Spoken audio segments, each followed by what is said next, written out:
We are coming to you from Safeco Field in beautiful, beautiful Seattle, Washington, where this afternoon Comcast Sportsnet presents White Sox baseball. It's Jose Abreu, Avi Garcia, Melky Cabrera, and the Sox as they get set to butt heads with Robinson Cano, Nelson Cruz, and Lloyd McClendon's Seattle Mariners. Hi, everybody, and welcome. I'm Ken Harrelson with Steve Stone as we get set to bring you the finale of this three-game set and the finale of the seven-game road trip. As you know, we started off in Anaheim where we lost the first three. We won the last one. We won the first two here, won 11-4. That was Chris Sale, 7 innings, 14 strikeouts.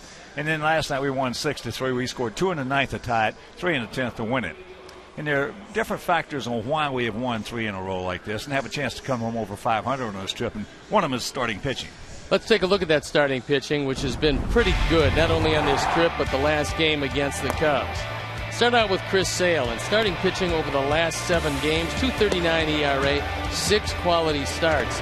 And all of these guys seem to be heating it up at the right time. But you can't talk about pitching without talking about the bullpen. And as good as the starting pitchers have been, that's how good the bullpen has been, and sometimes maybe a little bit better. Nate Jones is throwing it unbelievably well. On the current road trip, the bullpen has given up just 1 run in 10 innings. They've fanned 7 and throwing the ball exceptionally well, and when they do get the lead, they usually make it hold up. And so a combination of the starters and the pen have made it so the Sox come home over 500 from this trip. It will be a successful trip. Well, today we're going to face one of their best, and the guy going first, Johnny Danks, has really been throwing the ball well. There's no doubt it's a pretty good pitching matchup because Johnny Danks has been throwing it well, as has Taijuan Walker. As you can see, last 7 starts, a 2-2 record, 3.14 ERA. But opponent's batting average for John of 221. Taijuan Walker on the other side in his last 5 starts, and he's a power pitcher. He's 1-0 his ERA, 3.15, and opponent's hitting 220. So both of these guys throwing it real well. This is a great park to pitch, and John has a very good ERA career-wise at Safeco Field, and hopefully more of the same here this afternoon. Well, besides the starting pitching and the bullpen, our offense has been hot as of late. So we're going to try to sweep out here in the great Pacific Northwest. So sit back, relax, and strap it down. White Sox baseball coming your way.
is brought to you in part by your Chicago area and Northwest Indiana Lexus dealer, who invites you to test drive a Lexus today. Blue Cross and Blue Shield of Illinois, through it all. Audi, truth in engineering. Xfinity, your home for the most live sports. And by Toyota. The annual clearance event is going on now. Toyota, let's go places. Welcome back to beautiful Safeco Field in Seattle, Washington. It's a gorgeous day for baseball, and the Mariners are taking the field. Let's take a look at the offense and how it's been since July 23rd. Things going very well. First in doubles, second in batting average at .277. Second in extra base hits, on base percentage also second, as well as slugging percentage. And runs per game, which is all important, it's fourth, and that's in the American League. The record at that point, 3 over 500, 16-13, so the bats are starting to heat it up, along with the pitching. Let's take a look at how Robin's going to line up our Sox for the game this afternoon. Adam Eaton leading it off in center field. Then it's Tyler Saladino, Jose Abreu, the DH, with Melky Cabrera, Abigail Garcia, Adam LaRoche, Alexi Ramirez, Giovanni Soto behind the plate, and Carlos Sanchez, who since the All-Star break is hitting .317 and playing just an outstanding defensive second base. Defensively in the outfield, it's Franklin Gutierrez, Austin Jackson, and Nelson Cruz in right field. In the infield, Kyle Seager, Ketel Marte, Brad Miller, and Mark Trumbo, back after a sore knee, sidelined him last night. Behind the plate, Jesus Sucre, and our Lexus pursuing perfection starting pitcher is Taijuan Walker. For his 25th start, he's 8-7, his ERA .460. That's because of getting off to just a terrible start, but he's got a big fastball upwards of 97, 98 miles an hour. The umpires for the game this afternoon: Jim Wolf is behind the plate, Lance Barksdale at first, Quinn Wolcott is at second, and the crew chief, Gary Cederstrom, is at third. And Lloyd McClendon, who has suffered this year with a very bad bullpen. It's his second season as a Mariners manager. He is just barely over 500. This is his second go-round as a manager. He was with the Pittsburgh Pirates for a while. Wasn't given a particularly good team with the Pirates. He had a good team last year. This year, not so much. Robin, in his fourth year as a White Sox manager, .460 winning percentage, and he's ready to travel home to Chicago with a winning road trip. So they've thrown the ball around the infield. That means we're ready to play baseball this afternoon, and I'm ready to turn it over to my play-by-play partner, Ken Harrelson. All right, Steve, thank you. And once again, good afternoon, everyone, and welcome to White Sox baseball right here over Comcast Sportsnet. So happy you could join us. And before we show you our picks to click, you at home select yours. As the first pitch of the ball game is a strike to Adam Eaton. Adam comes in hitting at .265, 10 homers. He's driven in 33. He's 3 for 9 in this series with an RBI. Taijuan Walker, 23 years old, just turned 23, 6'4", 235 pounds. And that is foul back. Mariners at 100. Mariners used the first round selection, the 43rd overall. It was a supplemental pick in the first round in 2010. And Walker has proven that he's got a major league arm.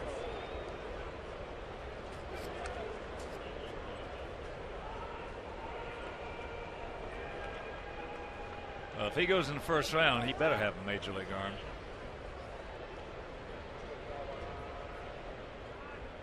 Or somebody screwed up. If you get a supplemental round pick and he becomes one of your mainstays in the rotation, you've done a good job of it. That's low. That's the other side of the page.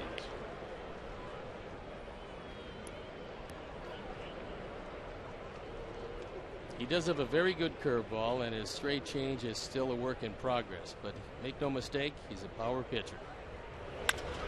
And that's a souvenir left side. After he got hit early in the season, I mean, he was hit awfully hard, and his ERA was way up there. Rick Waits finally went to him and said, look, you got a terrific fastball. Use it. And about the next 9 starts, he started throwing 78% fastballs and turned his season around.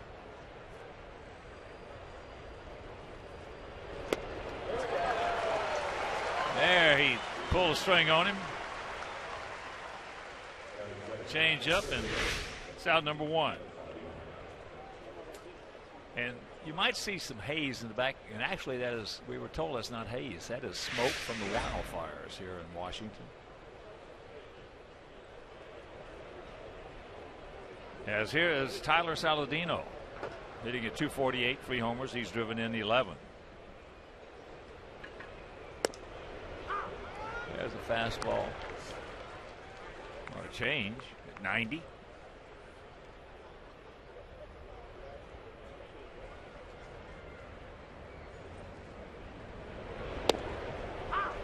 That's on the outside corner. I think this gun is not calibrated correctly today. No, first one was 95 and that one 93 as he nipped the corner. Now they don't even put one up there now. now they're trying to fix it. All right, let's check out our picks to click today. Jim Angio, Mike Leary and the crew. Dave Ross, they went with Saladino. Steve's going with Melky Cabrera and Tom Sheridan, Mark Zucker, Vince Kuchar, Lindsey Jordan, Jeff Bogacki, Sam Lawson, Bob Boaz, and I. We're going to go with Carlos Sanchez.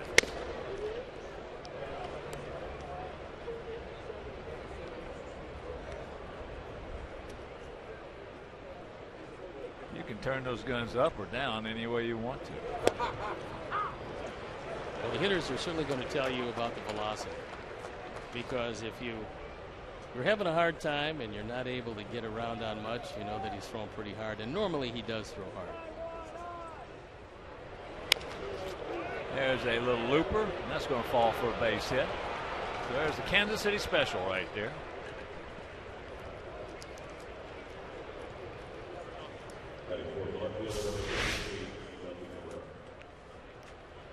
He doesn't get a whole lot of this, as this ball was inside, almost an inside-out swing. And yesterday, Jose waited for his first hit of the night into the 10th inning. Today, he gets it right here in the first. Here's Melky.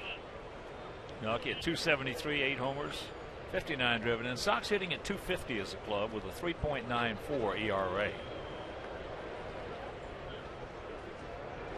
First time Melky has faced Taiwan.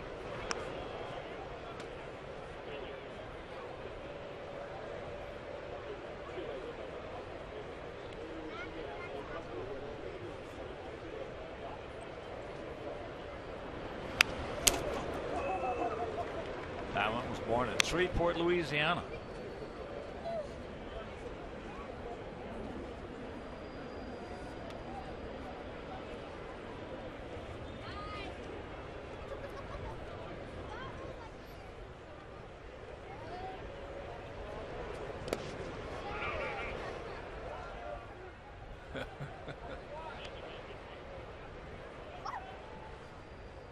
And here at the ballpark, 331 down the left field line, 326 down the right field line, 380 in right center, 376 in left center, and 401 dead away center.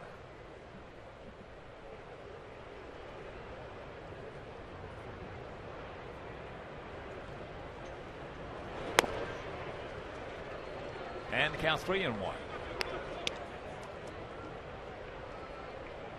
Those uniforms you're looking at from the Seattle Mariners are called their Sunday cream-colored uniforms. They're not throwback, just a different look. That ball hit well into left center field, but they got a man out there who can go get him. His name, Austin Jackson. After half inning of play, our guys nothing, and their guys coming to bat.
Iowa. Let's take a look at how Lloyd McClendon's going to line up his Mariners today. Ketel Marte leading it off, then it's Austin Jackson, who's really torched Johnny Danks. Then it's Cruz, Cano, and Gutierrez, along with Seager, Trumbo, Miller, and Sucre. The defense and how they'll line up behind Johnny Danks, left to right. Cabrera, Eaton, and Garcia in the outfield with Saladino, Ramirez, Sanchez, LaRoche in the infield. Giovanni Soto behind the plate, and our Lexus pursuing perfection starting pitcher is Johnny Danks. On for his 24th time, looking for his 7th win. Left-handers this year have done nothing with him. Marte takes ball 1. Ketel hitting at 288. He's just 21 years old. He's 2 for 6 in the series. And there's the strike. Mariners come in hitting at 243 as a team with a 4.27 ERA. Seattle 26 and 35 here at home. 30 and 32 on the road.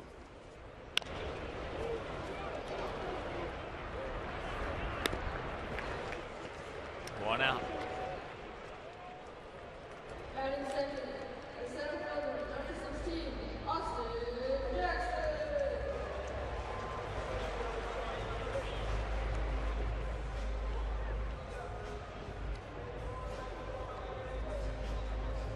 So here's Jackson, 21 for 49 lifetime against Danks. Jackson comes in hitting at 256 with 7 homers and 33 driven home. He's 2 for 8 in the series.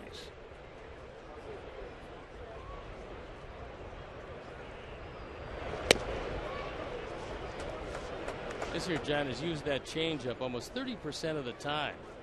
That ranks him 3rd highest of 59 qualified starting pitchers who use a changeup. League average just under 20% of the time.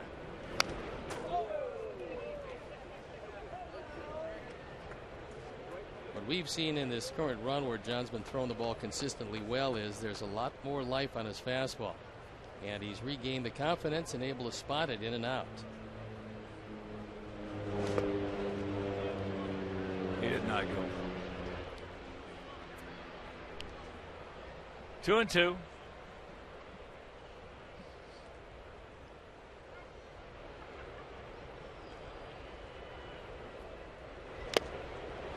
He gone. At 91.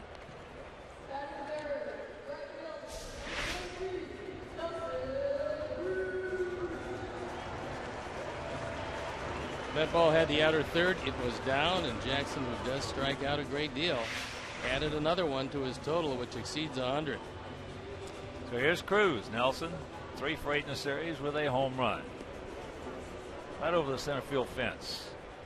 He comes in hitting at 321 with 37 long ones, and he's driven in 76.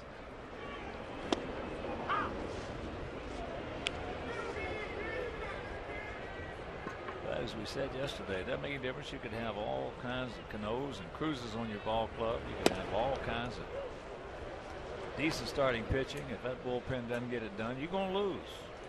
That's how simple this game is in that regard. Last year they were the best bullpen in Major League Baseball. This year they're towards the bottom, almost the worst. They're 27th out of 30 of them. And last year, the man who saved 48 games for him, Fernando Rodney, was designated for assignment after last night's game. And said he was expecting it. But when you get a 5.5 ERA and suddenly you lose your closer job, and then you're not getting the ball over the plate, an organization can only wait so long.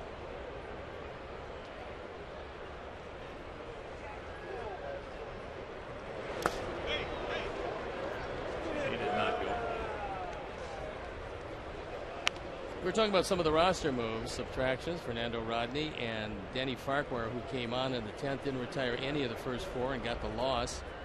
So he went down the minor leagues. Logan Kensing, a veteran right-hander, and there you go. They made another move. 1, 2, 3, and a couple of strikeouts for Danks, and after 1, no score.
And a reminder on Saturday, this is something.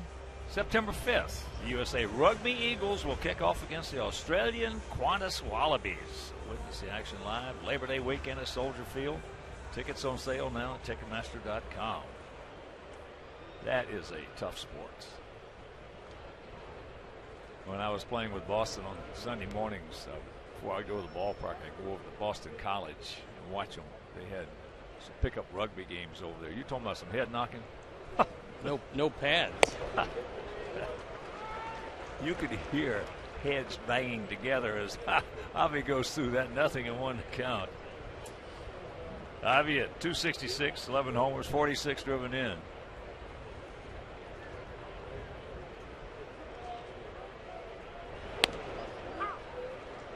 And a count nothing in 2.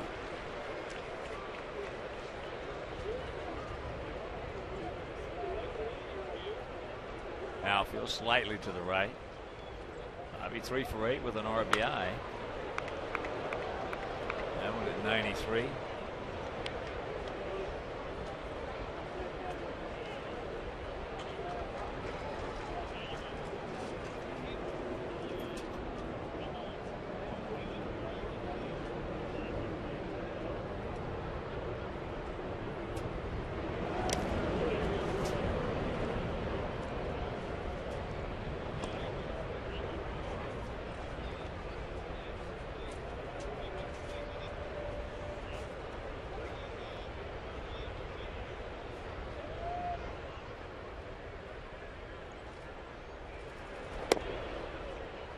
And that evens the count at 2. Well, yesterday I wished my good friend cohort Darren Jackson a happy birthday, and I was remiss not to mention my former teammate who was 76 years old yesterday, Carl Yastrzemski. Well, Yaz watches a lot of games, and if you are watching, Yaz, happy birthday, buddy, and many more. Former Triple Crown winner.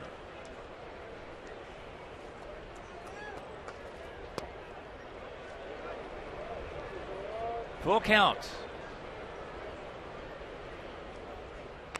He's got an interesting changeup. He calls it his split change. It's almost grabbed with his hand in the shape of a claw, and then it seems to sink at the end. But he's got good velocity on it. And that got a part of Jesus Sucre. He took a couple of shots in the opening game when he was catching. Trying to shake it off as Jim Wolf has a conversation with him.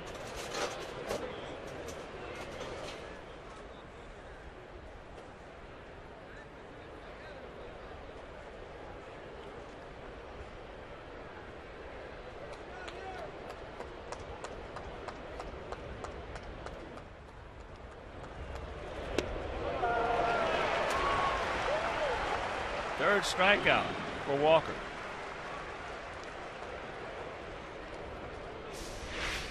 On our Menards pitch tracks, we'll show you one that's out of the zone. That is that straight change, and it's at 90. So I'll be a little unhappy with himself by expanding his strike zone.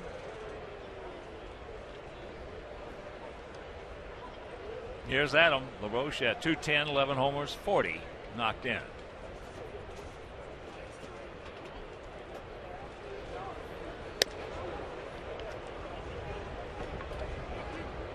That's the finals. Texas beat Detroit 4-2 at Comerica Park.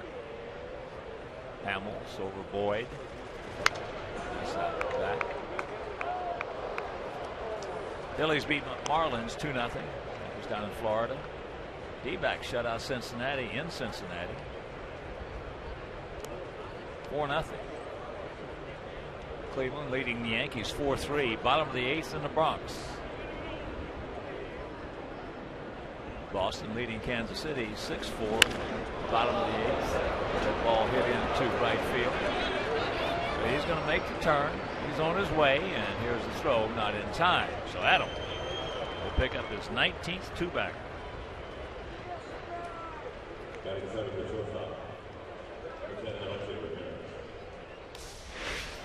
Sometimes you just don't get the carom off the wall. If Nelson Cruz had gotten the carom, he might have been able to have a shot at him at second base. But this one got trapped underneath, as so often happens, and when it does, the outfielder has to go get it, and that makes a no-play situation. That'll bring up Alexei, who's 3 for 9 in the series. Alexei at 239, 8 homers and 46 knocked in.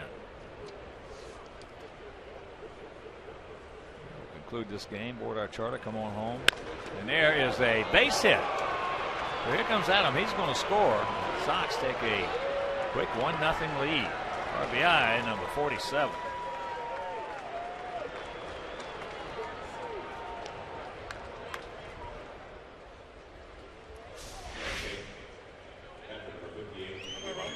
Actually got a first ball fastball, and that one shaved off the inside part of the plate, but let's see, first ball fastballs is pretty good. Here's Gio Soto at 254, 8 homers, 20 knocked in.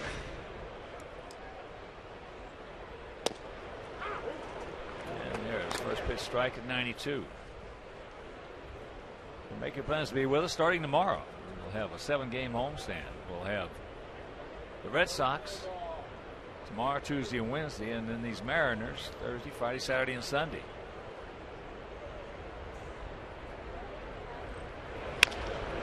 Shot. And they got him. Can't get doubled up on a line drive. Meanwhile, it's 1-0 Sox.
And it's right at Miller.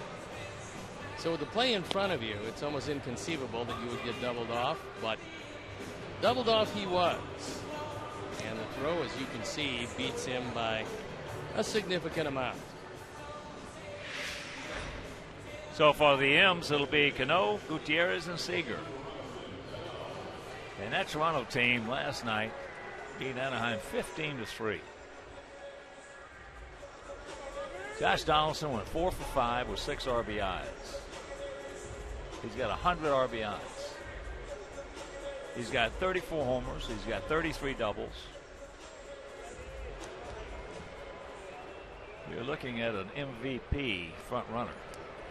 The Angels today took an early lead. Toronto now is fighting their way back. They're trailing 5-3. That game only in the top of the third against Garrett Richards of the Angels. The way Toronto is swinging the bat right now, I don't care who you are. You can run Cy Young out there. It doesn't make any difference. Just unless you got your pinpoint control. You make a mistake, they're going to get you.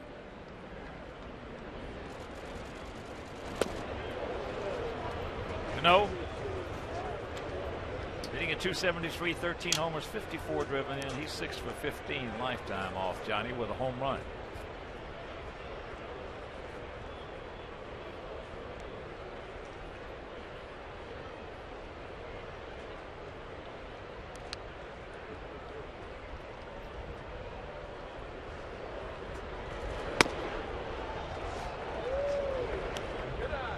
good idea with a high fastball, but Cano, who usually sees the ball pretty well against John, wasn't having any of it.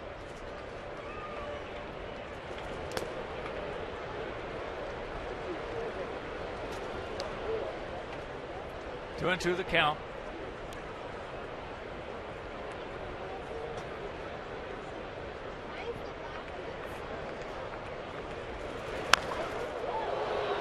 That's the only place that ball could go if he hit it hard. And when a left-hander hangs one inside to a left-hand hitter, you got to open up. When you open up, your chances of keeping it fair are non-existent.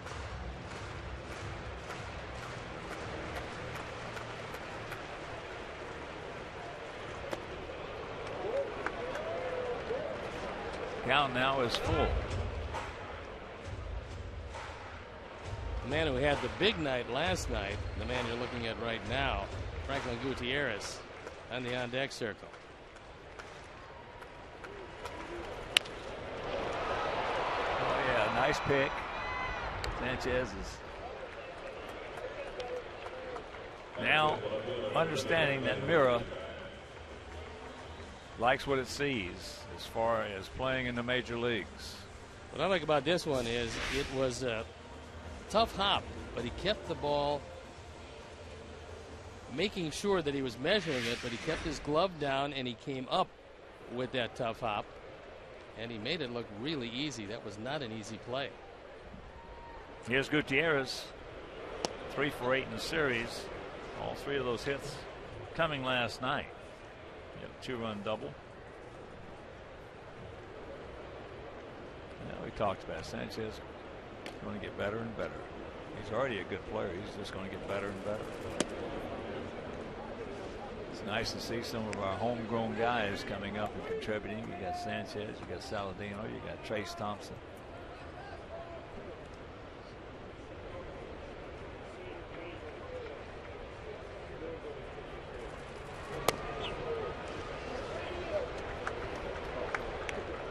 Three and 0. Come back and get it.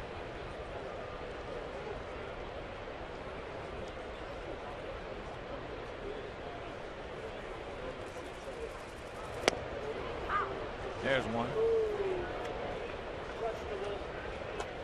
Cubs thumping Atlanta 9-2.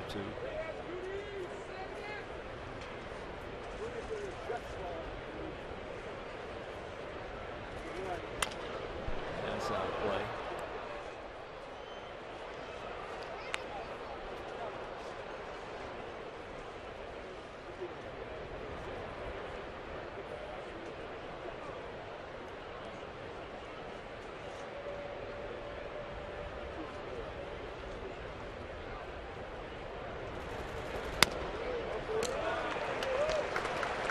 The walk and their first base runner.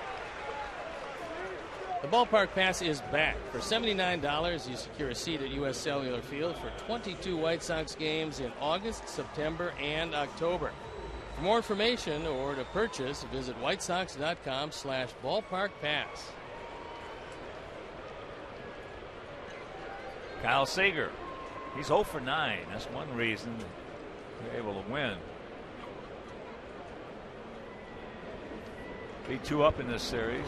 Hold this young man down. 0 for 9. You've done yourself real good. Lloyd McClendon has decided instead of the 2 spot where he was hitting behind Marte in the first 2 games of the series, he would hit him down in the order and put Mark Trumbo behind him to try to give him some protection. Maybe you'll see better pitches.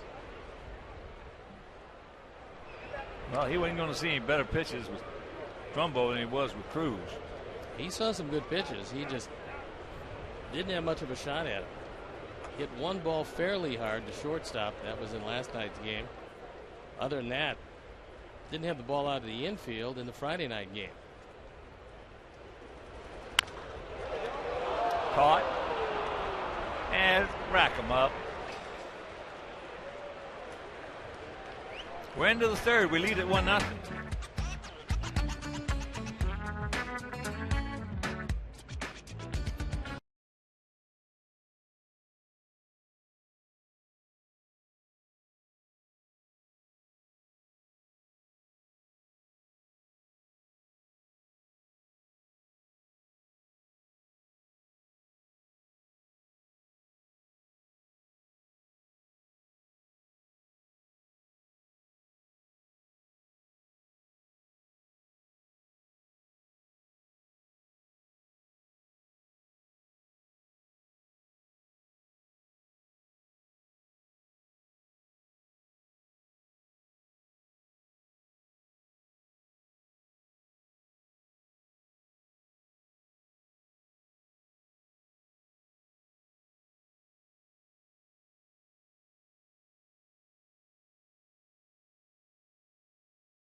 end of the inning, and both innings ended with line drive double plays. And this one, right at LaRoche, and Gutierrez just hung out to dry.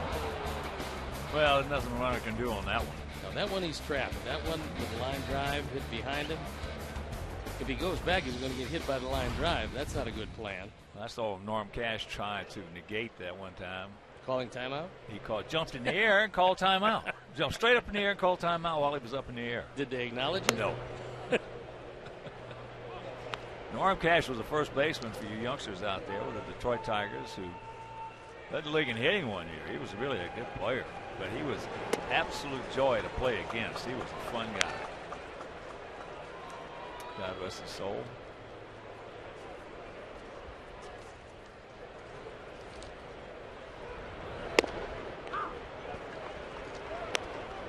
Cash came to the plate in one game. He was having trouble. This particular pitcher, he struck out the first few times, came to a plate with a table leg for a bat.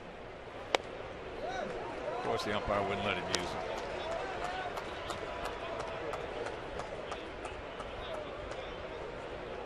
Two and two to Sanchez. 241, 3 homers, 24 knocked in.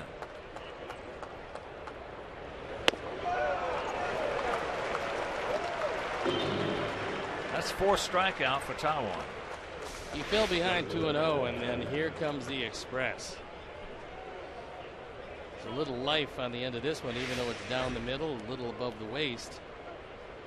Those young arms with late life make it pretty difficult, as he hasn't walked anybody and he's fanned 4. We go back to the top of the order with Adam Eaton, struck out on a changeup. Oh, he got a cookie right there and pops it up. Trumbo.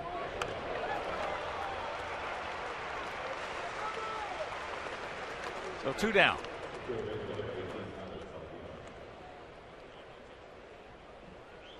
That'll bring up Saladino. Tyler struck out his first trip, swinging at a fastball. Finale of this 3-game set and this 7-game road trip. You missed the opening. We started off in Anaheim, 4 games there. We lost the first 3.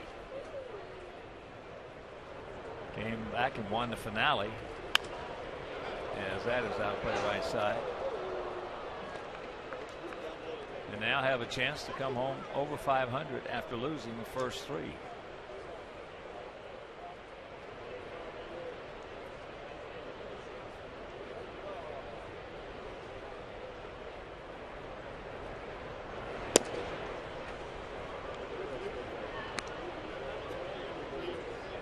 That fastball by Taijuan Walker to Tyler Saladino, registered at 95 miles an hour on the fast pitch gun, brought to you by Xfinity, the fastest Wi-Fi at home and on the go. And a jank foul down past Joe McEwing. When we left home, we're 4.5 games back in the wild card. And with 6 clicks off the schedule, we find ourselves 4.5 games back of the wild card. As teams that we're chasing are starting to play one another. And although you gain some ground, one team's got to win.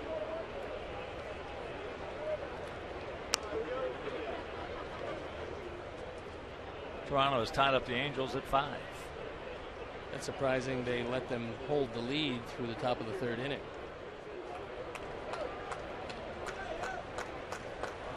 And that's off a pretty good pitcher. One that just absolutely we had no chance against, Garrett Richards.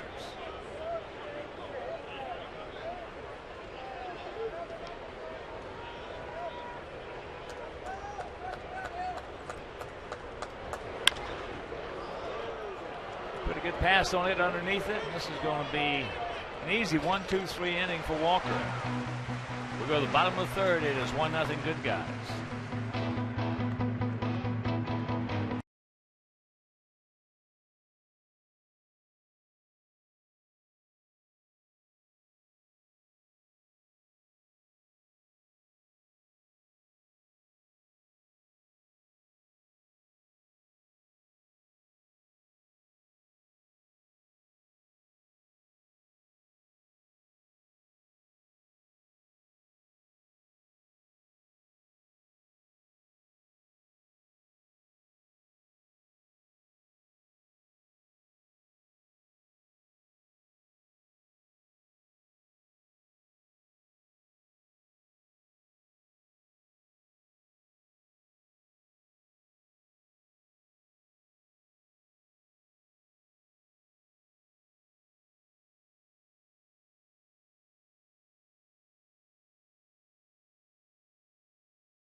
you just might see yourself on an upcoming broadcast brought to you by T-Mobile.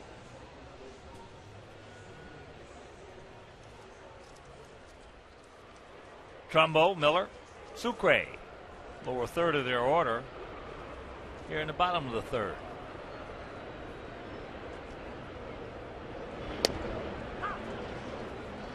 Trumbo takes first pitch strike. Comes in hitting at 247 homers, 23 knocked in. He was in the starting lineup last night till just at the very end when they took him down with a sore knee. Goes the opposite way. So he'll start things off. Cancel the post-game show. That's the first hit for Seattle. That's his 8th double. I talked with Mark about the mid-season trade that brought him from the Diamondbacks here, and he said it's usually a difficult adjustment. And so for him, when he got here, things just didn't go very well. He wasn't hitting the ball. He wasn't making contact, wasn't seeing it as well as he should. But lately, he settled down. Now he is taking the ball to the opposite field, which for him, because of his strength, doesn't really matter where he hits it. He can hit it out. Banks got to hurry. Good play, Johnny. Good recovery right there. There'll be a sacrifice for Miller.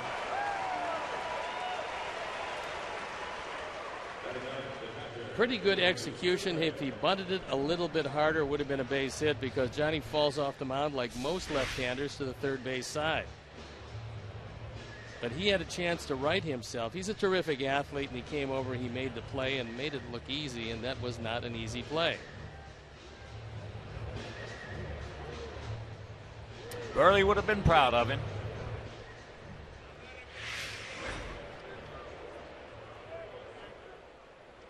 So here's Jesus Sucre, the catcher. He was 0 for 2 in game 1. Did not play last night. And Robin has elected to play the infield in at all 4 positions.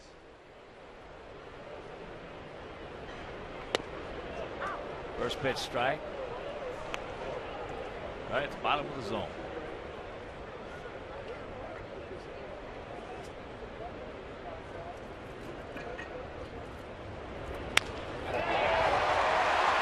And the game is tied at 1. That was a changeup, and Sucre waited back. It was belt high. John probably wanted it knee high, and Sucre, who's only driven in 2 previous runs, drives in his 3rd.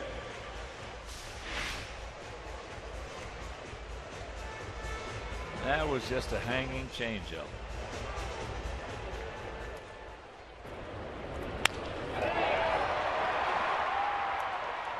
So here's Marte. He grounded out to Saladino.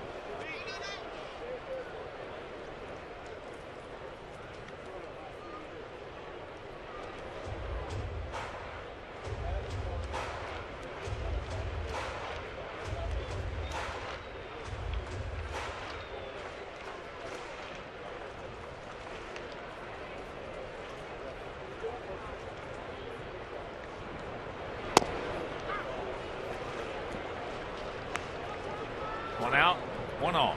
1 ball, 1 strike. Game tied at 1.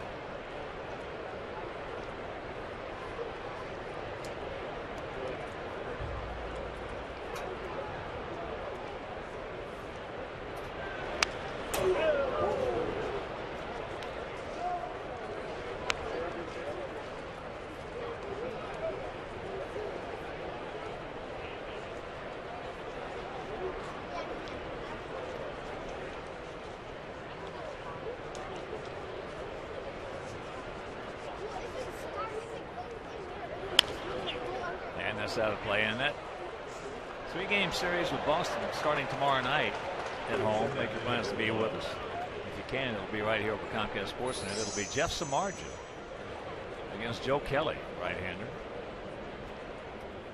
On Tuesday, Quintana against Wade Miley. A couple of left-handers there. And he gone. 3rd strikeout for Johnny. 2 down.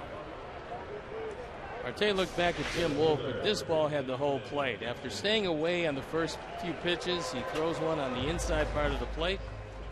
Menard's pitch stretch will show you it's a perfect strike. And he goes down on strikes. That's the third for Johnny Davis. So here's Jackson. He was the first. Struck out on a fastball. But on Wednesday in the finale of that 3-game set against the Carmines, it'll be Chris Sale against Rick Porcello. Just tuning in did not hear. Chris won the opener here with 7 innings, had 14 strikeouts.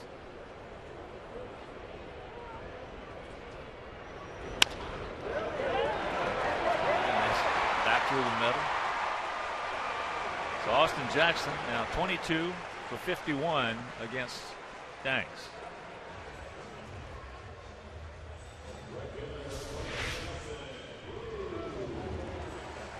And he got one right down the middle and took it right back up the middle. So it keeps the inning alive for Major League Baseball's leading home run hitter, Nelson Cruz. And Cruz, who led baseball last year with 40 homers.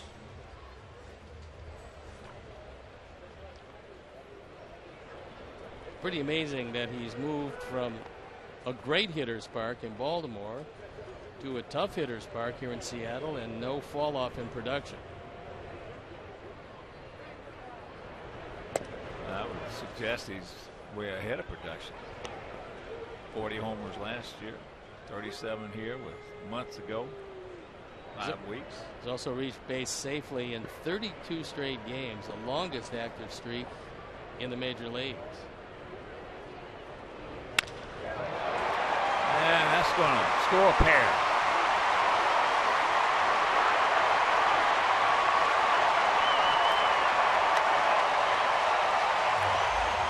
And it's a 3-1 Seattle lead.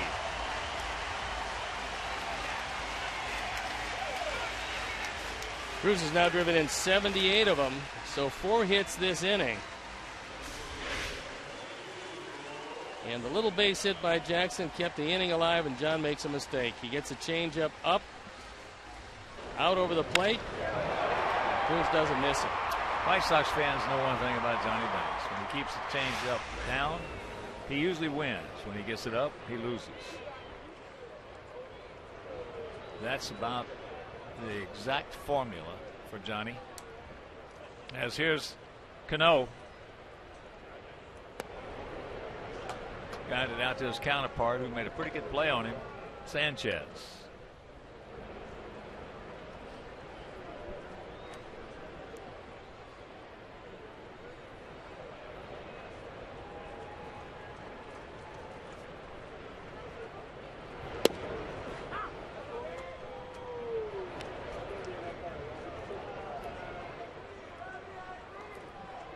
One ball, one strike.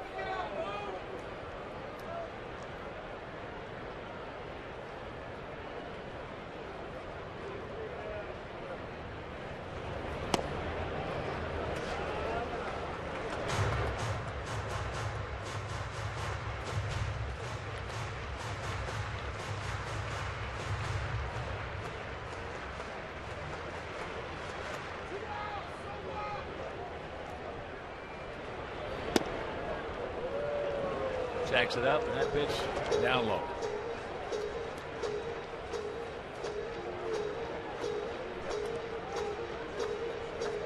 Three and one to Cano.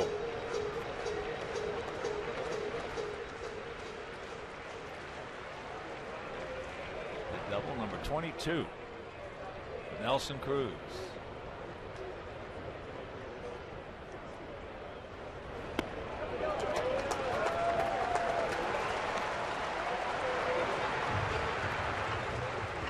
So the second walk issued by Johnny. And here comes Coop.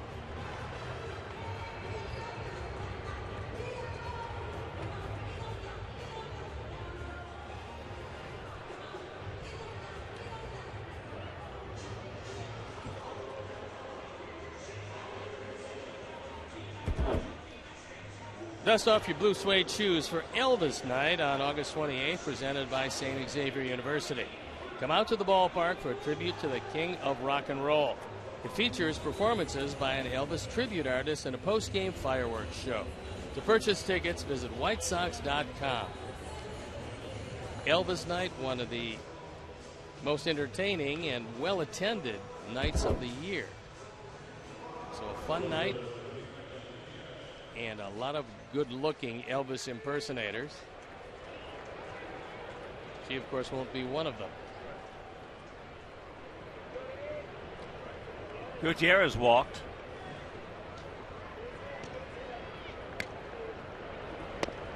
Beggs first pitch strike. 0-1.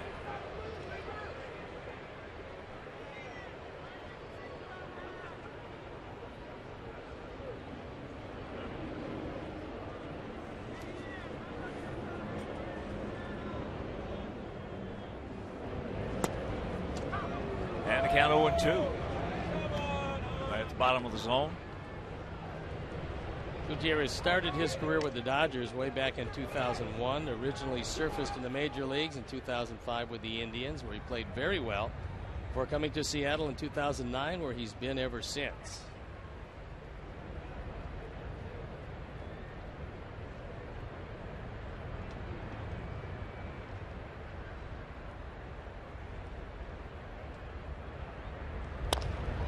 And here's base hit. And here's the throw cut off. Now they're going to get the no, but the run scores. They score 4 and they lead it by 3.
They lead it 4-1. 4-5-0 for them. 1-3-0 for us. So for us, it'll be Abreu, Cabrera, and Garcia to face Taijuan Walker.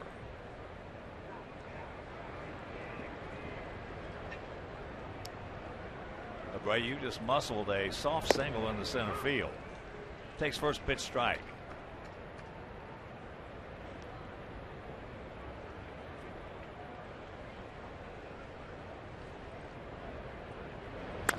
Breaking ball hit off the end of the bat.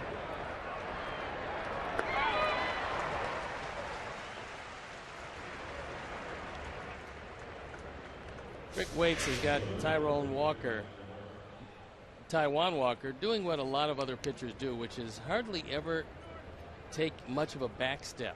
There's very little motion to start with, and it simplifies things. And for guys who have had periodic problems with their control, I think David Price might have been the first guy to use it exclusively, and now we're seeing a lot of pitchers doing the same thing. Here's Cabrera. Takes that curveball strike. Milwaukee went out to Austin Jackson in left center field.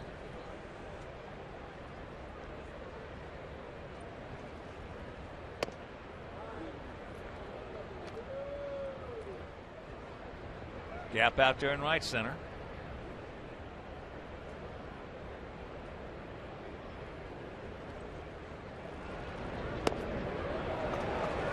That curveball. And it so often happens, I think Walker is starting to feel a lot more comfortable with the curveball, and with it, it's starting to get a whole lot better. I don't think a lot of people realize that a curveball is not a velocity pitch, and when you have a lot of adrenaline early and your arm feels good, you're not getting as much rotation as you have to have on a good curveball. As things move along, it gets better. Chops that one foul. So the count hangs at 2 balls, 2 strikes.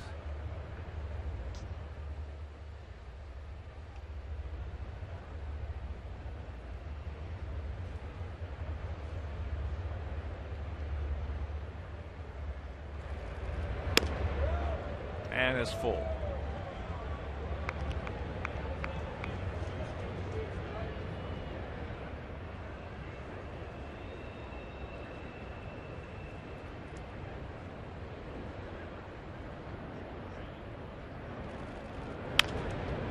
That's a hang, Wolfle. 2 down. And a reminder, Wednesday night, don't miss Inside Look as CSN sits down for an Inside Look exclusive with White Sox great Harold Baines. Inside Look, Harold Baines, presented by Cadillac, premiering Wednesday at 8 right here on Comcast Sportsnet.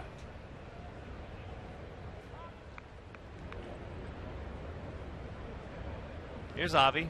Avi struck out on a 3-2 bad changeup. Down out of the zone. Curveball. That didn't take long. 1, 2, 3, and Walker leads at 4-1.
Sox take on these Mariners.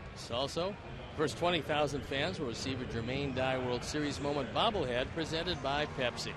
For tickets, call 866-SOX-GAME or visit whitesox.com. You Sox fans have followed us out to the Pacific Northwest. It's been 3 just absolutely beautiful days. The roof has been open all 3 games. You haven't seen a whole lot of that here, but what gorgeous weather.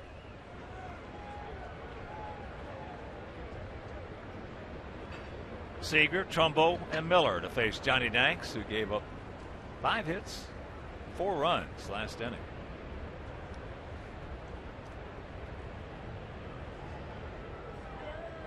Kyle hit the ball very hard to LaRoche, who doubled up Gutierrez, who had walked.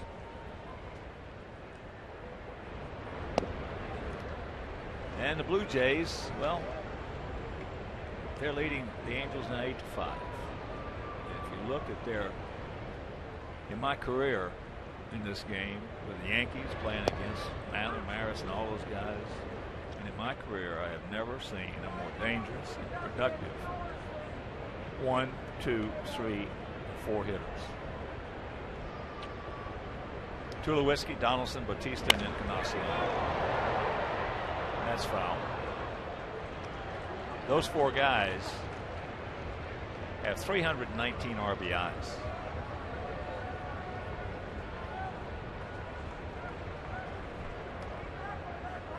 That's something. Donaldson with 100.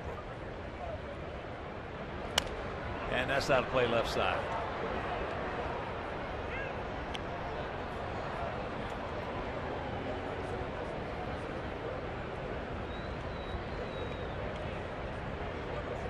Whiskey, Donaldson, Bautista, and Encarnacion.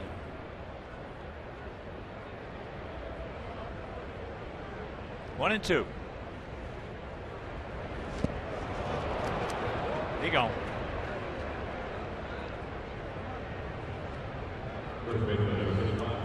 4 strikeouts for Danks, and that'll bring up Trumbo. This is a good slow breaking ball, one of the few that John has thrown today. And a nice stop on the other end by Gio as he's able to make sure he kicks out in front. Trumbo started off that 4-run third with a double down into the right field corner, and it was a shot. Hit that 3-run homer off Chris Sale to right field in the first game. When I talked to Mark about facing Chris Sale, he asked me, what does he throw at 92 miles an hour away from most of the right-handers? Alexei got time. Good play. I told him what he throws is a fastball, and he throws it at different speeds. He says, but he's got 99 in his pocket. I said, yes, he does, but if he can make a fastball into 2 or 3 different pitches, he's going to get a lot of you big right-hand hitters, especially off stride. And he said it was tough enough to hit that changeup, but then he came at something that wasn't quite a fastball and not quite a changeup in between. I said, Mark, that's the art of pitching, and that's something that Chris has learned at a very young age. Here's Brad Miller. Brad with a sacrifice bunt after Trumbo had doubled.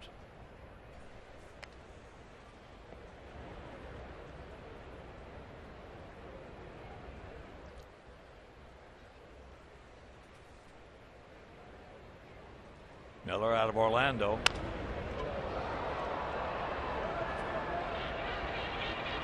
All right. A 1-2-3 inning, so a bounce back inning for Danks, and we're into the 5th, trailing 4-1.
a scratch and win ticket for your chance to win a trip to New York to see the White Sox battle the Yankees. And get to throw out a first pitch at a White Sox game, along with great offers from Famous Dave's and discount White Sox tickets. Head to your local Famous Dave's today for your chance to be a winner.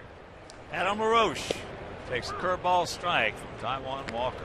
Adam doubled down in 2. Right field and scored our only run. They lead it 4-1.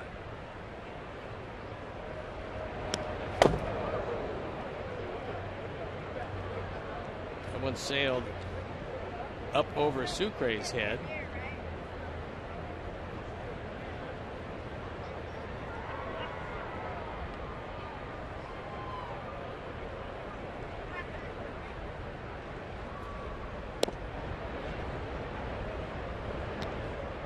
Two and one to count.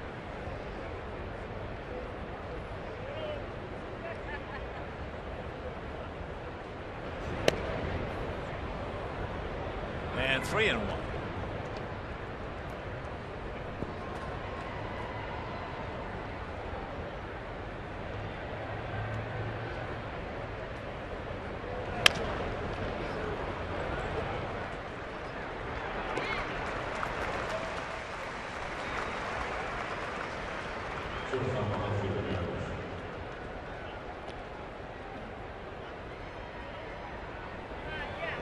So Seager made that play, and that'll go 5-3 on the putout.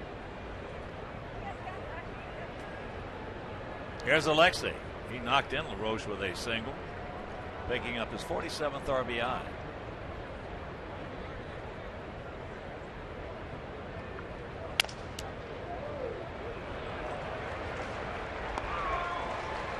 Two out. That's 9 in a row retired by Walker. Walker got that fastball in on the hands and broke Alexei's bat. That was pretty easy after that, as Seager at third base came on and just smothered the short hop. He was playing in anyway.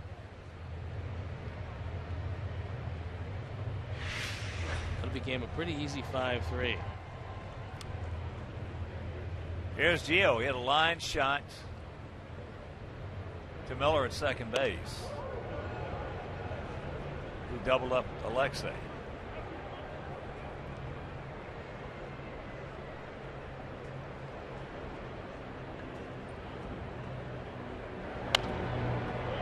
Good rip. Meanwhile, 21 to count.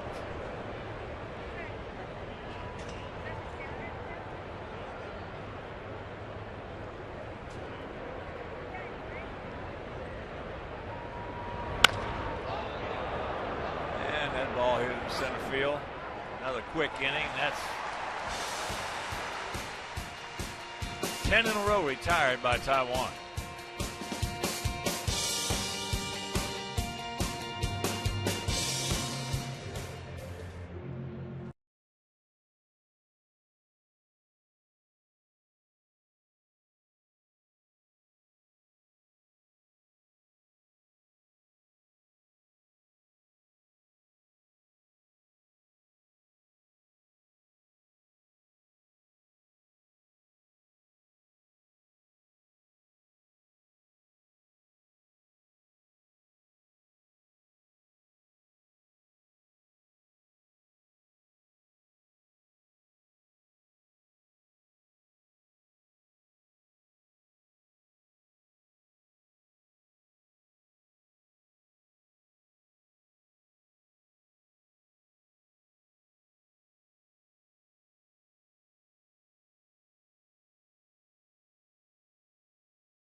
5-0 for the Mariners, 1-3-0 for our guys.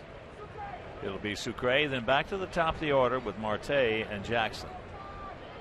Jesus had an RBI single and scored in that 4-run third.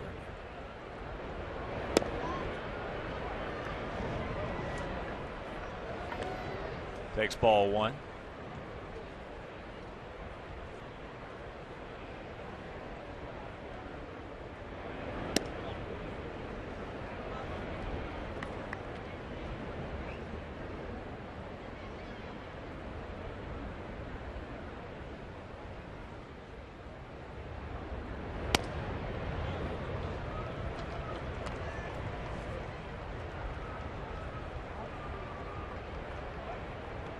Come back and get it. No walks.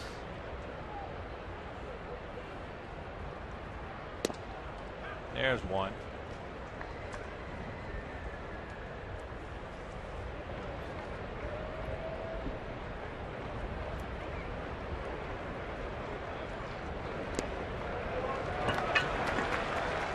The third walk issued by Danks.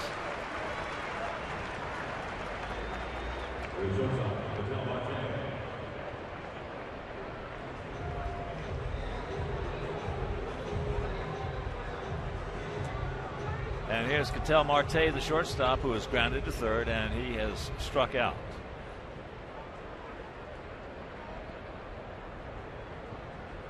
So we'll see what the M's want to do. Marte now 2 for 8 in the series. Short lead. He just missed getting him at first base. You wouldn't think that a guy who doesn't appear to be all that graceful could stretch like this. He's able to get his leg in just before the tag, says Lance Barksdale. Yeah, a short lead, got caught flat-footed. Yeah, he was looking the wrong way. He was thinking that pitch was going to the plate. Outfield slightly to the right.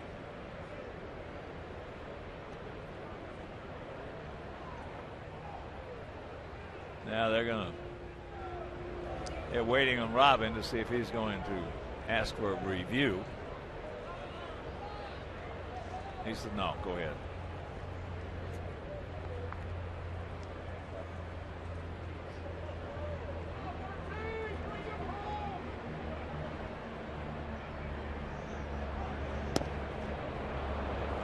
That's two-way bunt right there. He's trying to get him over and bunt for a base hit.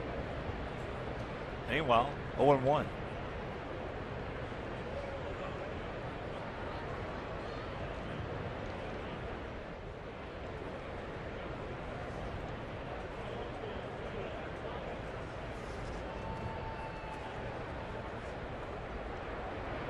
Now he squares around.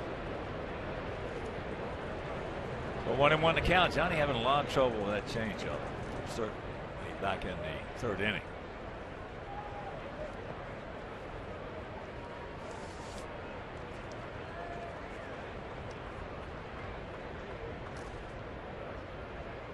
Doesn't have his good curveball.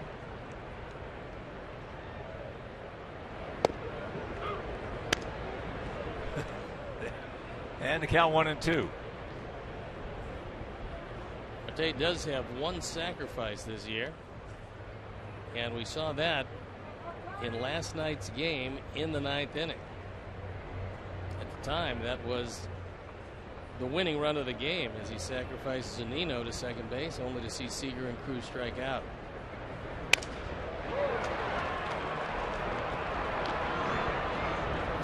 They get Sucre.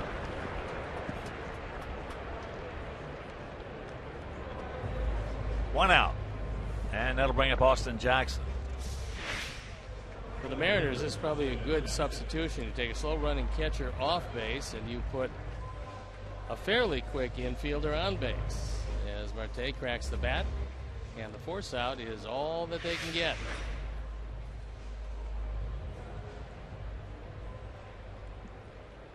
Jackson has struck out and he has singled and scored.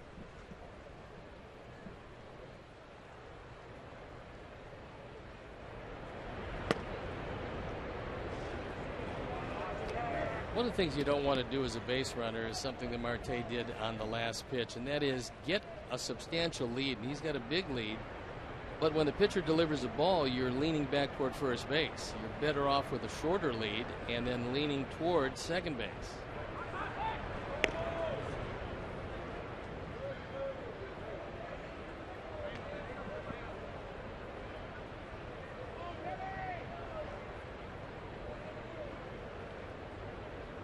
In your picture, Chris Woodward, the first base coach, helping to read the signs from the third base coach, Rich Donnelly.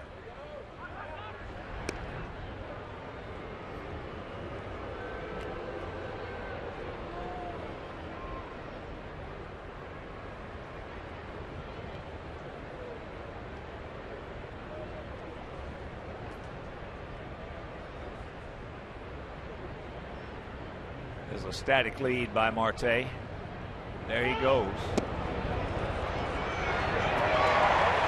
Steals the second base.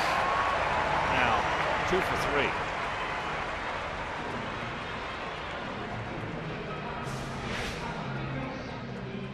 3. He just took off on first move, guessing that Johnny Danks would not be coming over. It wasn't a good throw. Even if it was, he wouldn't have gotten them because of that jump.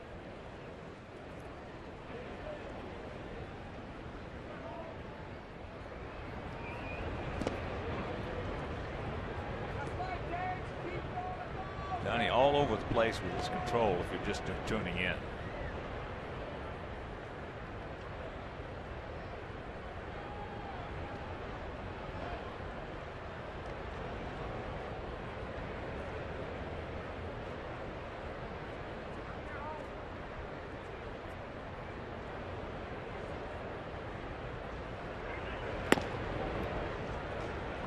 Three and one to count. First pitch strikes 9 of 21, and that's usually not going to get it, as is the 59% strikes. That's usually not the case with John, especially in this latest run of good pitching for him. He's thrown a whole lot of strikes. Not so today. He's very much fighting himself.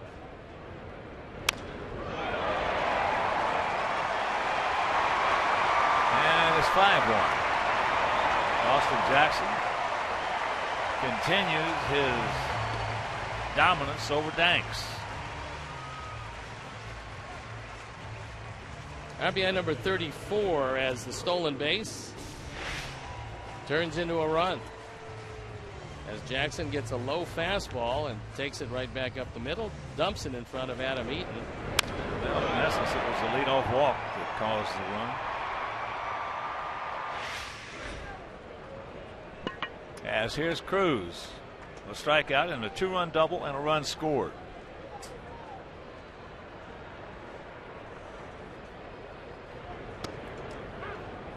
There he gets the curveball strike.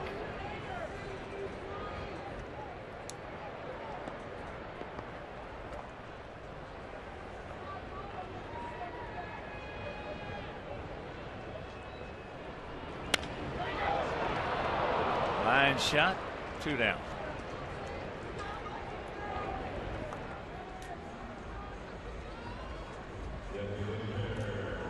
There it is so far for John at 4 2/3. The 5 earned runs on 6 hits.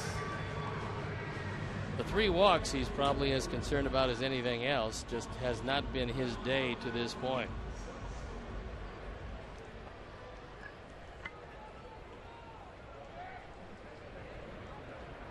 Here's Robinson. He's 0 for 1 with a base on balls. Jackson, 15 stolen bases in 24 attempts.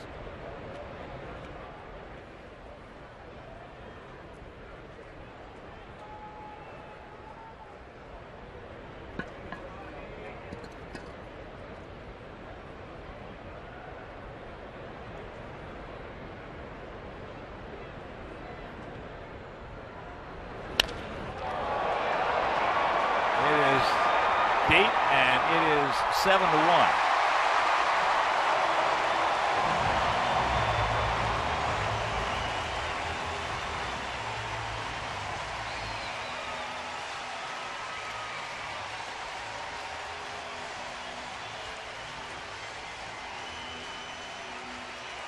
14:56 on the power numbers for Robinson Cano as he gets a fastball. It's right down the middle of the plate. It's our Ford home run replay. And that one didn't make it by much.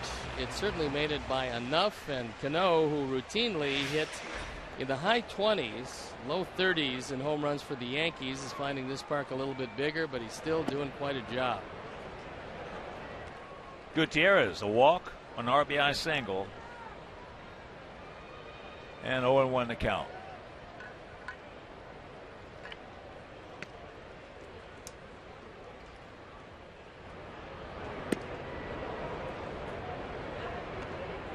Two strikes.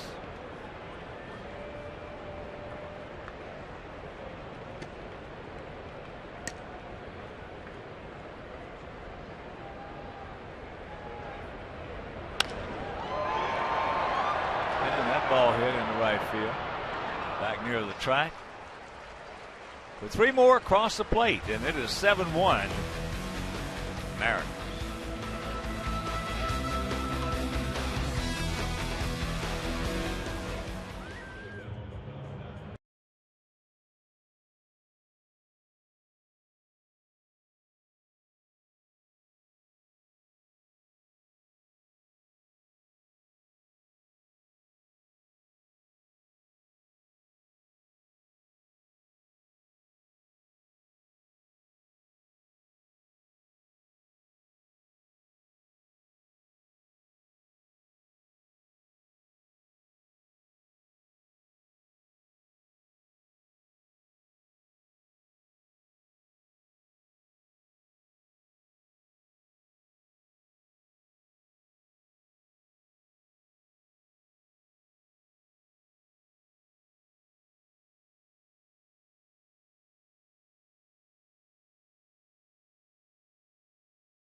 At U.S. Cellular Field.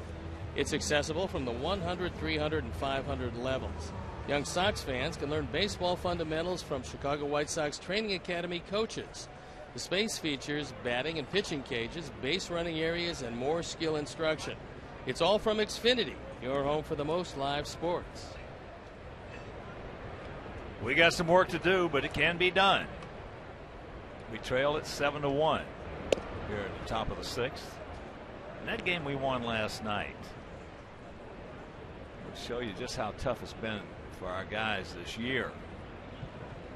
We scored 2 in the ninth to tie it, 3 in the 10th to win it, and that is just the third game we have won this year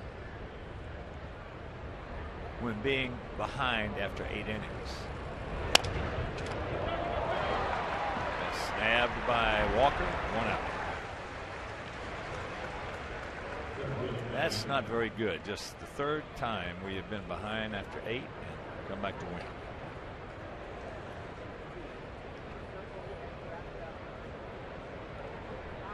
Walker's retired now 11 in a row, and the last base hit came off the bat of Alexi Ramirez. His RBI base hit in the second inning with 1 out. And after that, it's been dismal.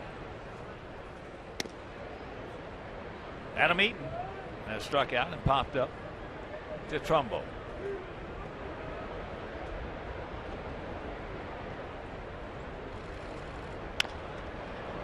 And there's a Kansas City special into left field.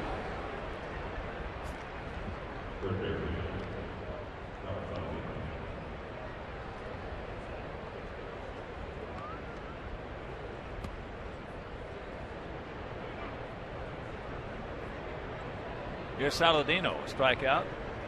And he went out to Austin Jackson in center field.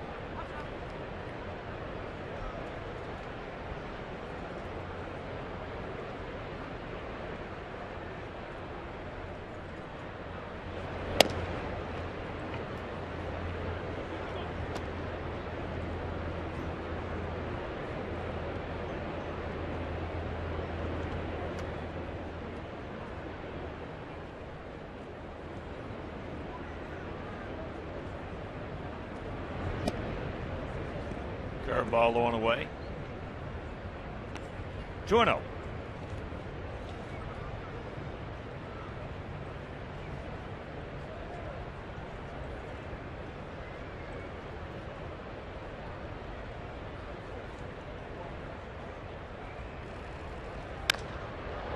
That ball hit high and deep. Stretch. There you go back. It's off the bottom of the fence. So Adam now is going to be waved around. Here's the throw to the plate. He's safe. And it's a 7-2 ball game on the double by Tyler Saladino. Don't stop now, boys.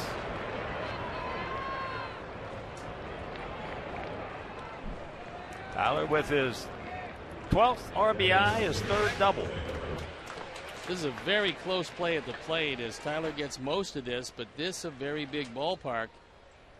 And he gets stuck at the bottom of the wall. If not for this bobble, very good chance that Adam would have gotten gunned down at the plate. But the feet got in before the tag. You can see it right here. He's taking off. The ball not handled cleanly in the outfield, and that allowed him to score. So a 5-run lead. And here's Abreu. Takes that inside.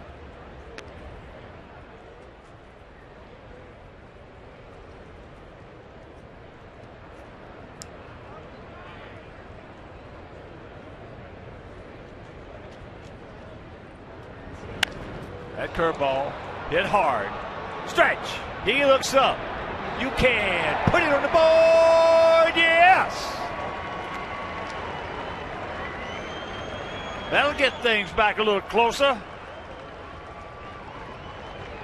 That is number 23. 76 driven in. And just like that, after the first out, a single, a double, and a home run. And our fourth home run replay, it's a hanging curveball over the middle of the plate. And Jose with his second hit of the day. And this one, a no-doubter. That'll change the personality of this game, as here is Melky.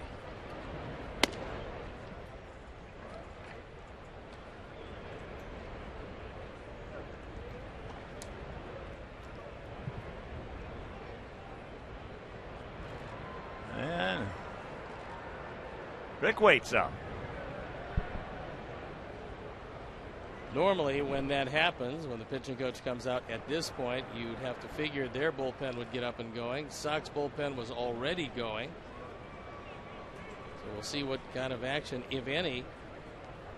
And it appears that the Mariner bullpen is going to start to work.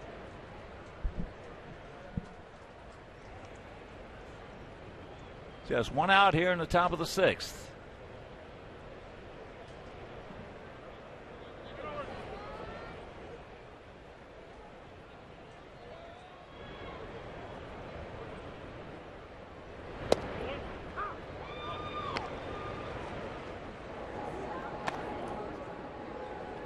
Logan Kensing has been around quite some time, just called back from the minor leagues.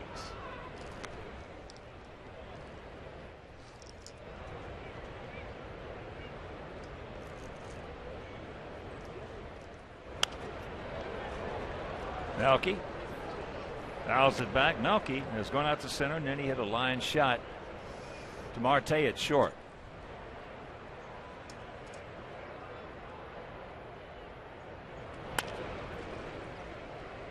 Marte just does get him.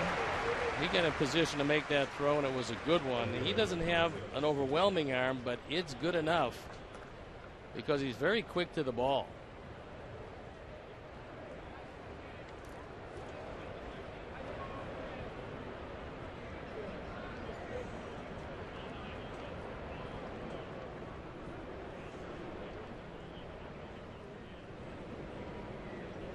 So here's Ivy.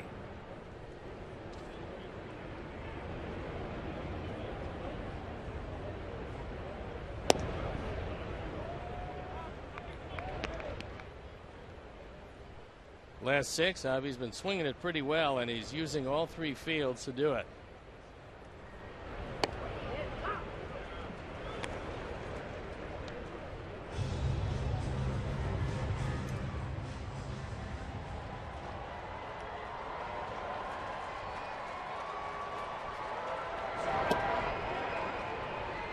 He did not go, says Lance Barksdale.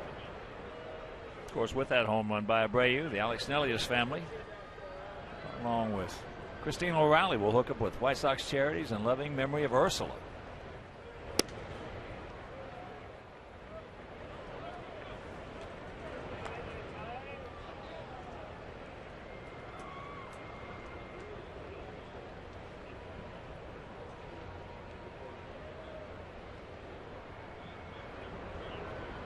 Three-one pitch. Oh. Had a cookie there and missed it. Our Honda pitch tracks, and he gets one at 92. It's out away on the outer third. And he fouls it straight back.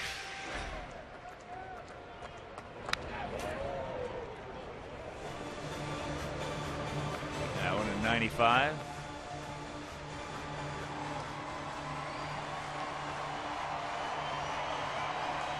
LaRoche on deck. Ball 4 base hit, Avi.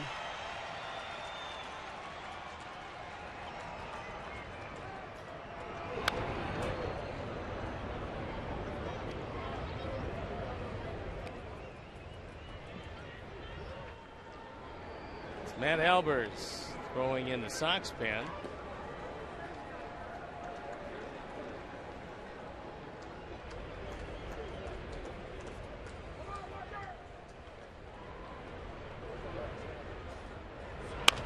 And there's a solid single right back through the middle. So a good at bat for Avi.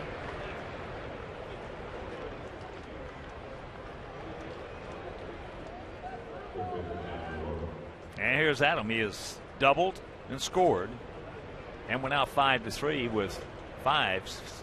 Kyle Seager being in right field. And here comes McClendon. That's going to be all for Taijuan Walker. So Walker will go 5 1/3. He will give up 4 runs, 7 hits. He'll depart, and we'll be back.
Bar and Grill offers a full menu from Gibson's Restaurant Group, features 70 flat screen HD TVs, and is open 4 hours prior to all home games. Chi Sox Bar and Grill is located at the Gate 5 Plaza. Our Honda call to the pen. is Logan Kensing. Those are numbers at Tacoma in AAA. In 19 games, he was 2-0. The ERA a pretty good 2.23. See, right-handers didn't do very well against him. And with 25 strikeouts in 32 1/3 innings, he did a nice job down there. Earned a call-up, and he was just called up after the game last night. This is one of those situations where you definitely want to get into their bullpen. And here he is. That pitch up high. Used to be a mantra, so to speak, ball clubs in years past. Two things. Boys, let's get into their bullpen. And the second one was, if we get beat, let's get beat in a hurry. Well, today with most clubs, you really don't want to get in their bullpen that much. This club being one of the exceptions. Highest ERAs in the major leagues: Colorado Rockies, Oakland Athletics, Texas Rangers, and the Seattle Mariners. Last season, the best in the major leagues, and this year it's been woeful.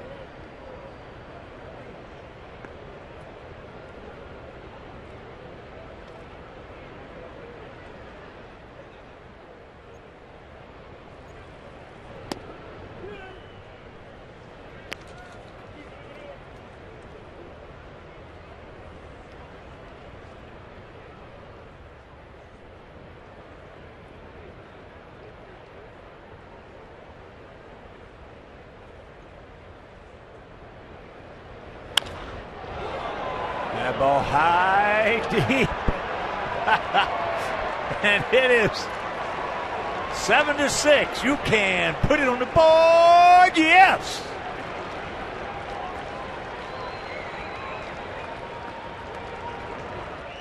The 5 spot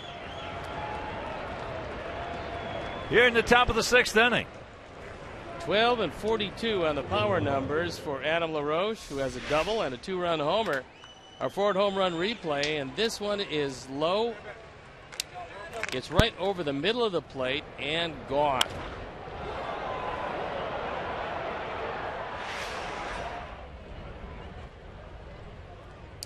So here's Alexei.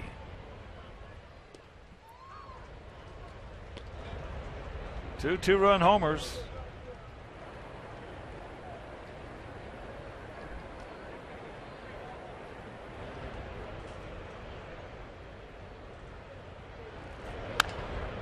Breaking ball out and around it.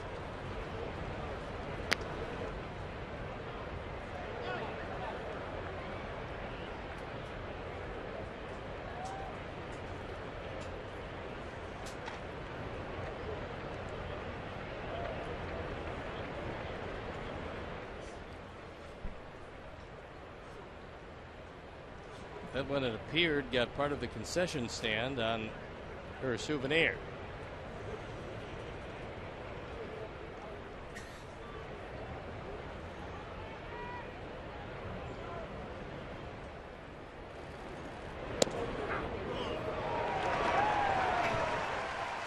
And he rings him up, had part of the outside corner, but a big 5 spot goes up there, and we're right back in this Wago.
They were leading 7-1. And then with one out, Eaton singled. Saladino doubled him home. 2-run homer by Abreu. Cabrera bounced to short. Single by Avi. And a 2-run homer by Adam LaRoche.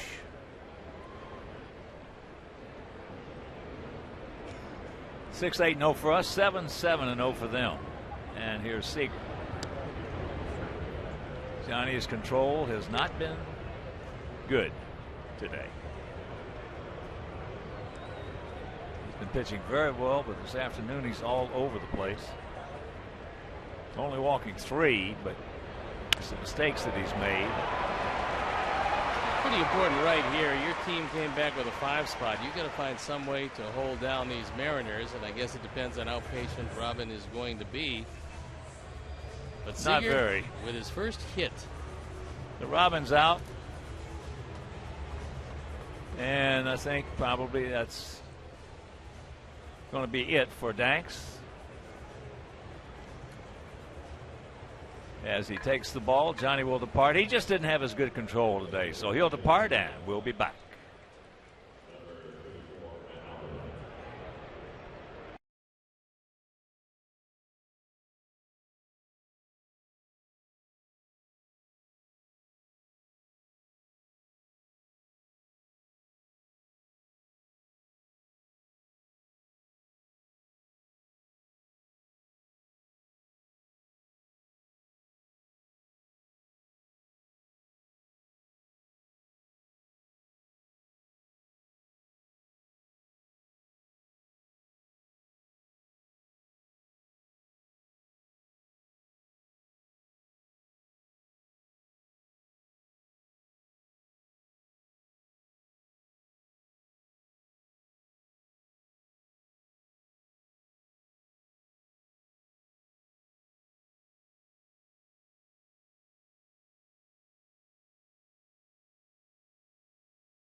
Matt Albers at 2-0, his ERA 2.11, on for the 16th time. 21 1/3 innings, 20 hits. Right-handers have not done a whole lot with him. The first man he's going to look at is Mark Trumbo, who's an inviting double play target. He inherits Seager at first base and nobody out here in the bottom of the 6th inning.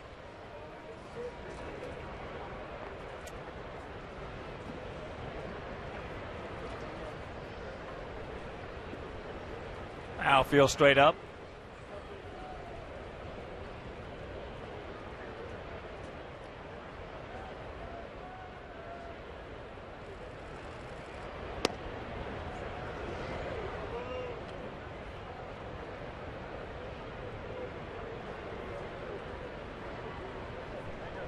Trumbo, big man, 6'4",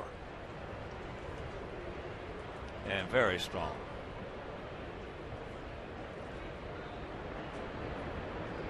Only Angel rookie in their franchise history to lead the club in home runs and RBIs.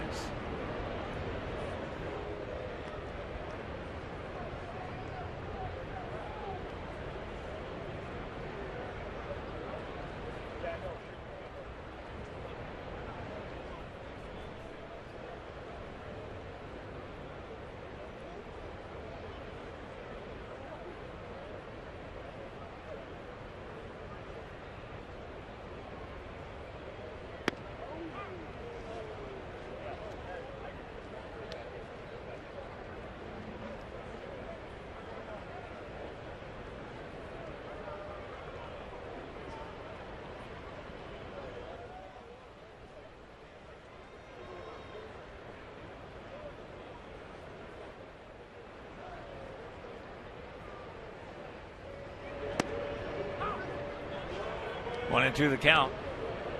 Albers. Really done a good job with that. Terrific movement on that sinker.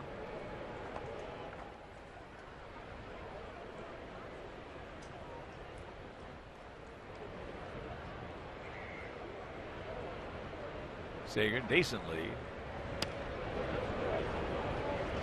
And that's just off the corner.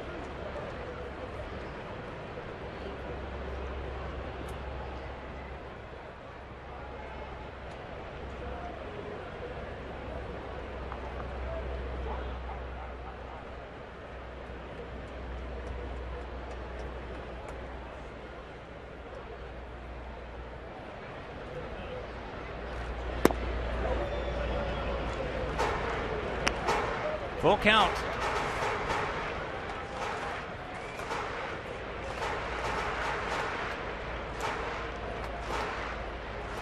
Seager has swiped 5 bases, been caught 3 times. Let's see if Lloyd McClendon wants to stay out of the double play.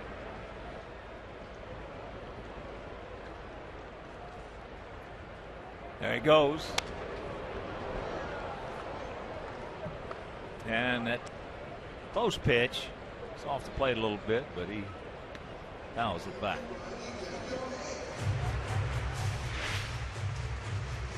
Decides to take off, taking a look back to look for contact as Trumbo, who's grounded into a combined 12 double plays between the Diamondbacks and the Mariners.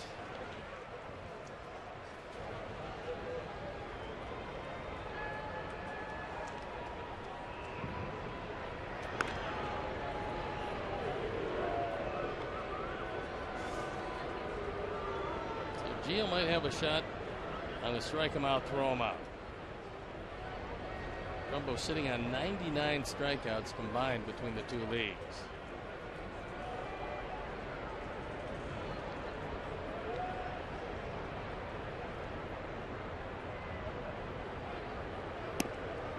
And that's ball 4, so trouble of brewing.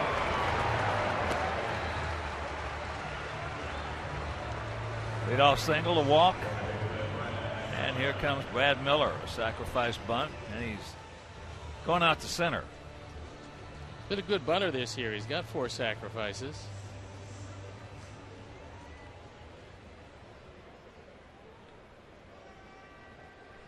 Now Gio gives his set of signs, and then Tyler Saladino will give the infield his set of signs. And what happens normally is you get your set of signs from the third baseman, and then he comes up and verbally tells the pitcher whether he wants him to charge to the third base line or charge straight ahead.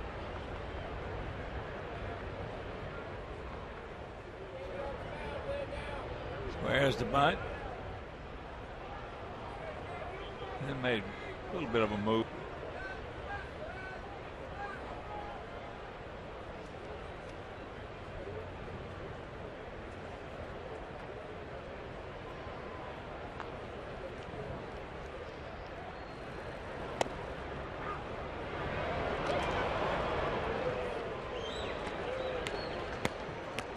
Tough play for the runner at second base when the guy goes through it. Especially if he just holds the bat there.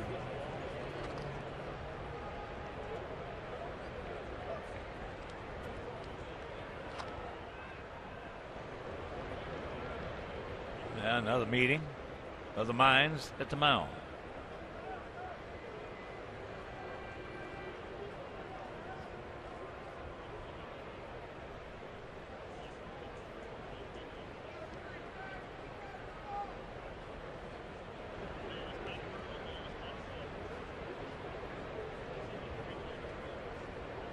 Chris Woodward had a word with Mark Trumbo. One of the best plays you can use here is pushing the left-hander back off the plate and go to first base if the first baseman hangs back. And a wheel there. That time they had Alexi breaking toward third base. They had Saladino coming in from third base. But the pitch is out of the zone, so it doesn't mean very much.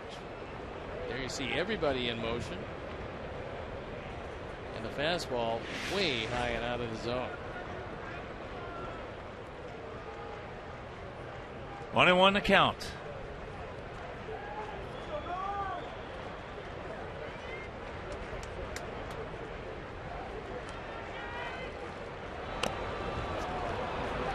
We'll play once again. So the count 1-2.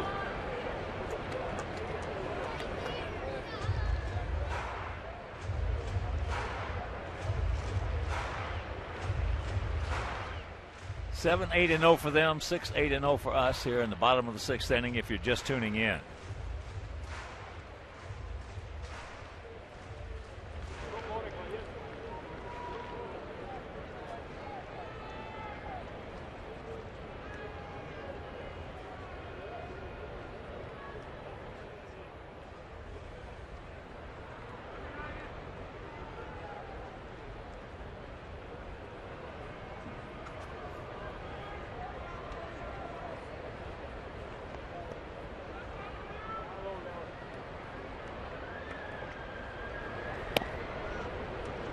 Two and two.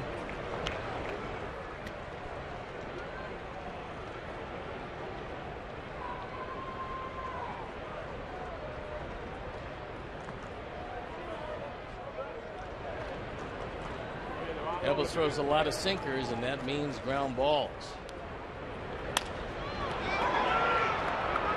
Melky, he's there. So he cannot get the bunt down. That's big out. Now we're going to see a pinch hitter for Sucre.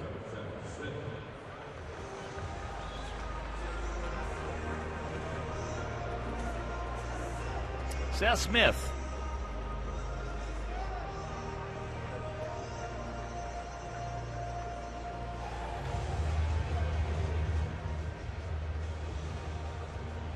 Smith hitting for Sucre, who was 1 for 1 with an RBI single and a run scored and a walk.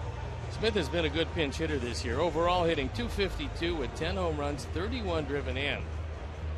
But as a pinch hitter, he's 4 for 13 with a home run and a run batted in. So now Don Cooper goes out, wants to share the scouting report they have with Seth Smith.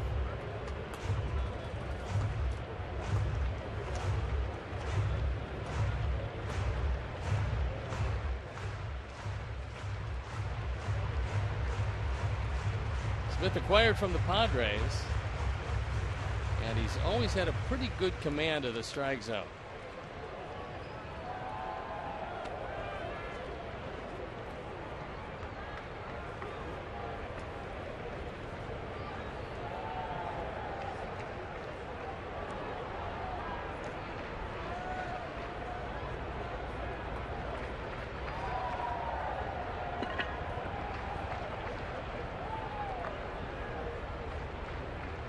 Outfield, spread out. Gap out there in left center. And a nice pass at that, a high pop up. Stay in here. Watch out. And he hangs on to it, makes a heck of a catch. 3 converging socks. Good play by Sanchez, and normally you give way in this case to Avi Garcia, the outfielder, but Carlos thought he had a good shot at it, and he wound up making the play. Slight juggle, but then he realizes that there's a runner at second base, and he's got to get it in pretty quickly, and he does just that. Ketel Marte, 0 for 3. The shortstop takes first pitch strike.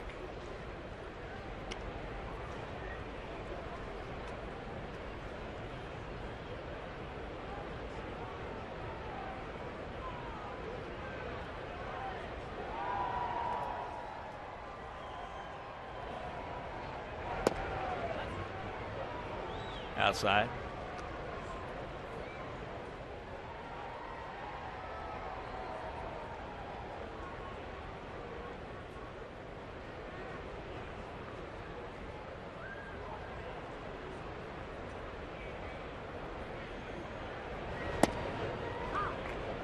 grabs the strike with that one, just catching the inside corner.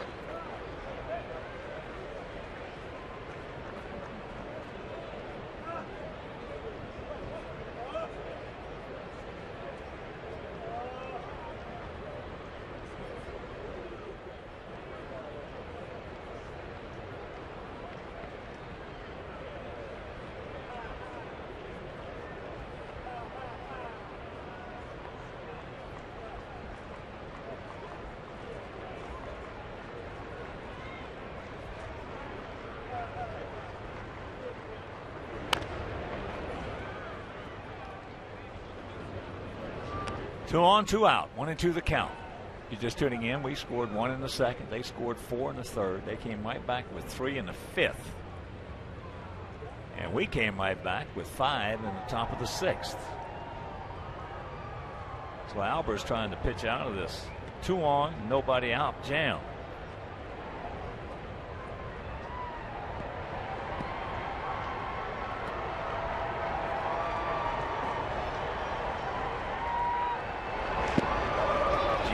Good job keeping it in front of him.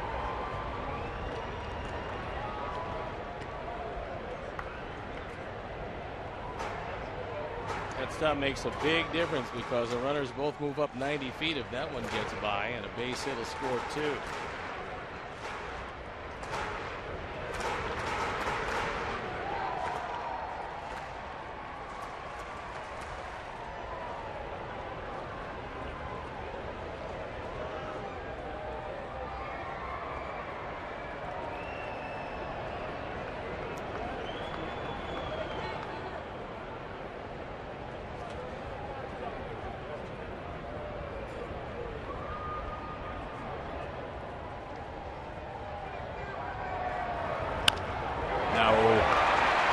Got a shot. Now they're going to hold him. Melky was playing shallow. Got it on the first hop. Good job by Rich Donnelly. Melky was going to nail him right there.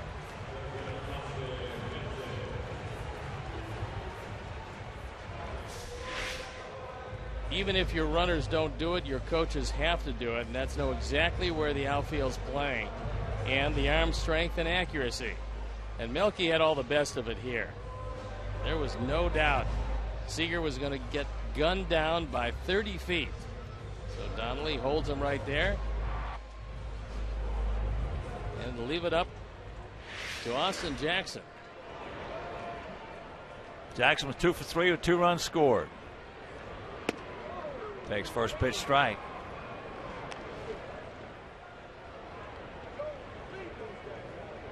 He's had some good luck against Matt. He's faced him 12 times, has 4 hits.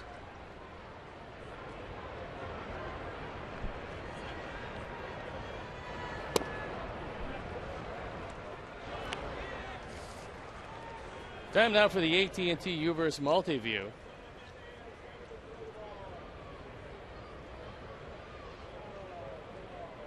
Pretty good speed at third and first. Okay. All right. Carlos has got him, and Matt does a good job pitching out of that jam, and we're into the 7th, trailing by just 1.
Tweet your strongest fan photo to hashtag Chicago Data Strong Fan, and you just might see yourself on an upcoming broadcast brought to you by T-Mobile.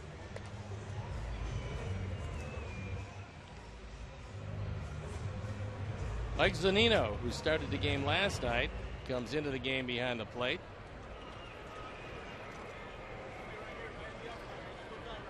He'll have his talk with Logan Kensing, who came on in relief of Taijuan Walker, who went 5 2/3, gave up 5 runs on 7 hits. And he's still the pitcher of record for the moment.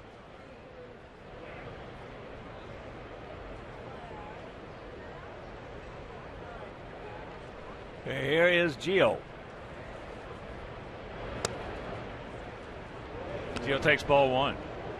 Gio is lined hard into a double play, a 4-3 double play. Lexi got doubled up, and he has gone out to center.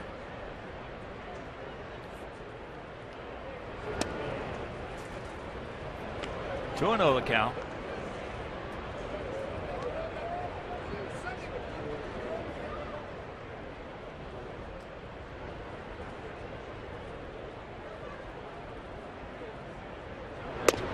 And there's a strike. 91.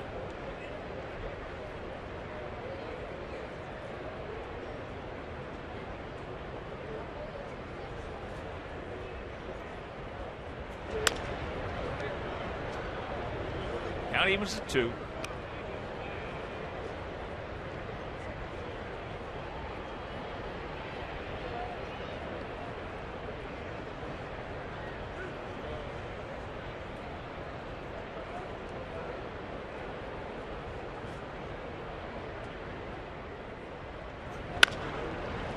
Chopper.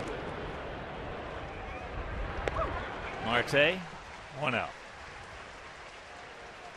Sox fans, first 25,000 fans at a Chicago White Sox home game until August 26th will receive a Hubbard Inn game card good for 20% off a meal at Hubbard Inn, Barn & Company, and Juliet's. Purchase tickets today by visiting whitesox.com or calling 866-SOX-GAME.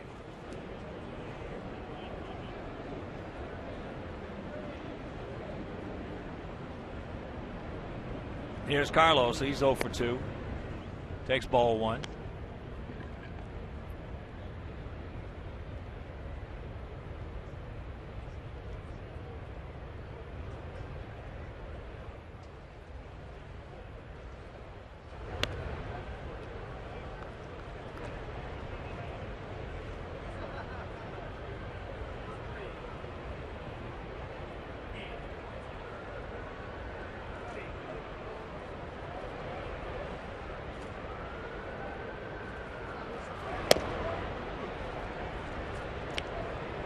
Don't help him out. Zach Duke loosening up in the pen.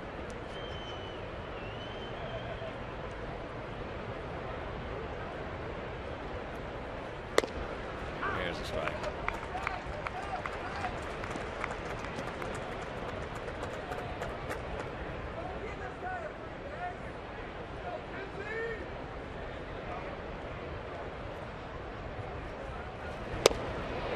Full count.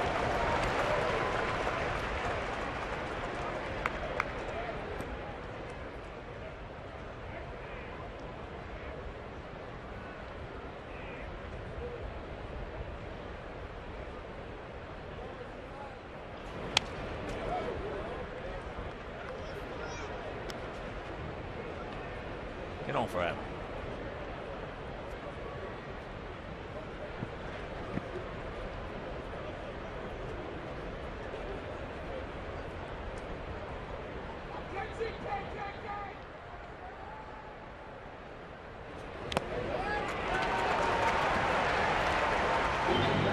Two down.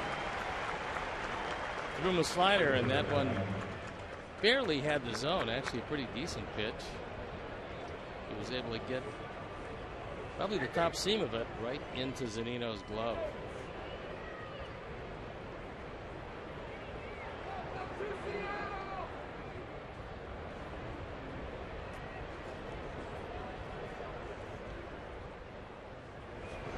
Takes the bunt, takes the strike. Adam started off that 5-run sixth with a 1-out single.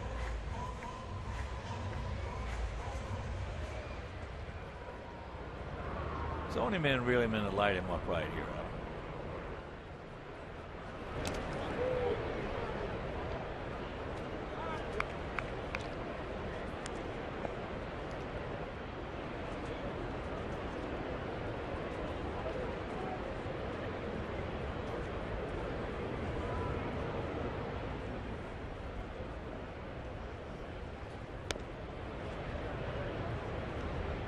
2-1.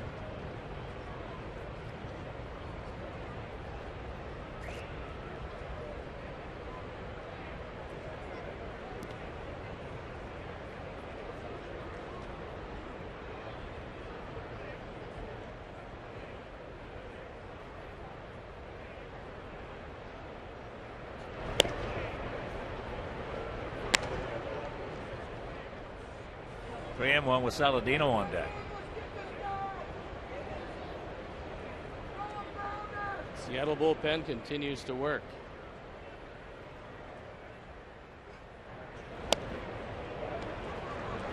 All right. Good speed aboard. And here comes McClendon. Saladino on deck. Was 1 for 3. Had that double last inning and scored. It's Carson Smith loosening in the pen, and he came on actually to try to nail down a save last night. Worked an inning and he gave up the 2 tying runs.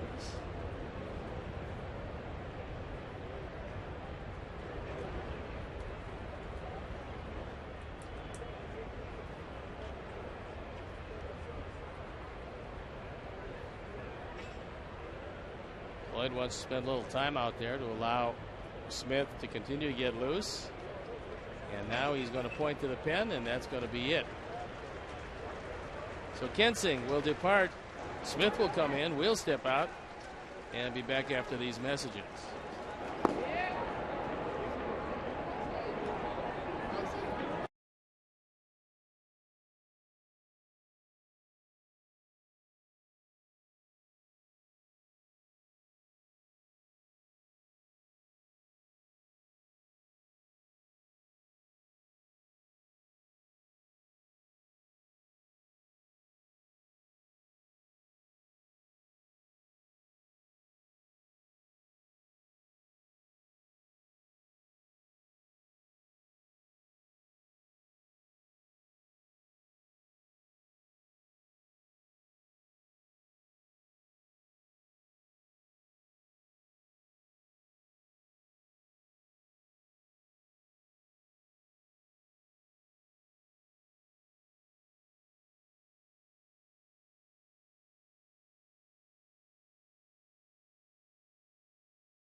Phone or tablet. You can stay connected to the White Sox all season wherever you are with the MLB.TV Game of the Day. You get in-game highlights, live look-ins, replay previews, radio broadcast, and more. Browse the app's new features, including StatCast tracking videos and bilingual access for Spanish-speaking fans. Download MLB.com at Bat, the #1 app for live baseball. And our Honda call to the pen is the big right-hander. We saw him last night. He didn't fare very well, on for the 55th time. He's 1-5. His ERA 3.16. In save opportunities, he's 13 for 17, and that blown save last night came in the 9th. only to see Seattle lose it in the 10th. So he inherits the tying run at first base and Adam Eaton, and he'll be looking in at Tyler Saladino.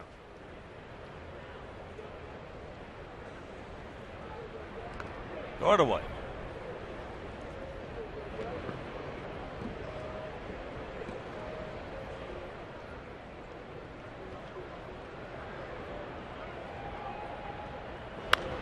Oh. He got a cookie right there. Just underneath it.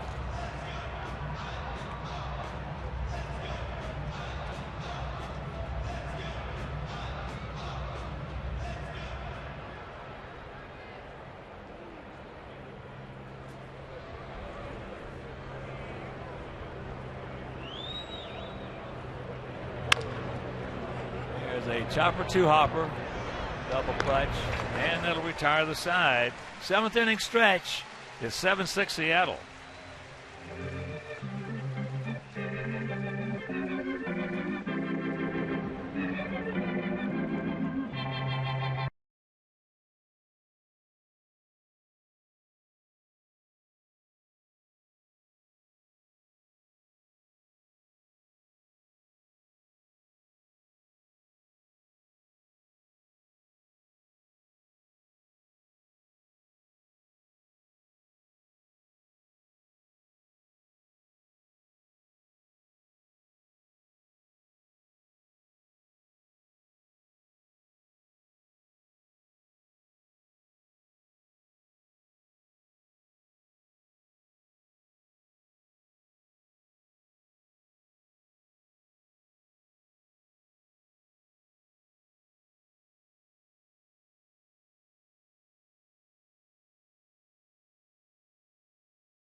Got to get through this inning. This is the heart, the iron of this Mariner order. Cruz, Cano, Gutierrez, as Matt Albers, who pitched out of a big jam last inning.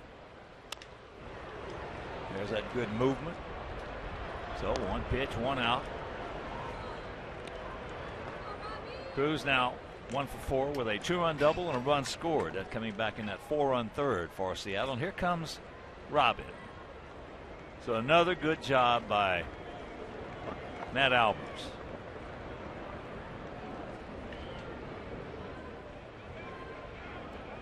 Boy, he has been solid. Everything he throws moves, and you can't really tell where it's moving. So between the slider and the sinker, he's been terrific. As Zach Duke comes in, we'll step out and be back after these messages.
Is Zach Duke. He inherits the bases clear, and he's got to face Robinson Cano. He's 3-4. His ERA just a tick above 3.5. 48 strikeouts and 48 2/3 innings. He has, however, allowed 8 home runs. And Cano has a 2-run bomb back in the 5th inning. That is the difference in this one at this point.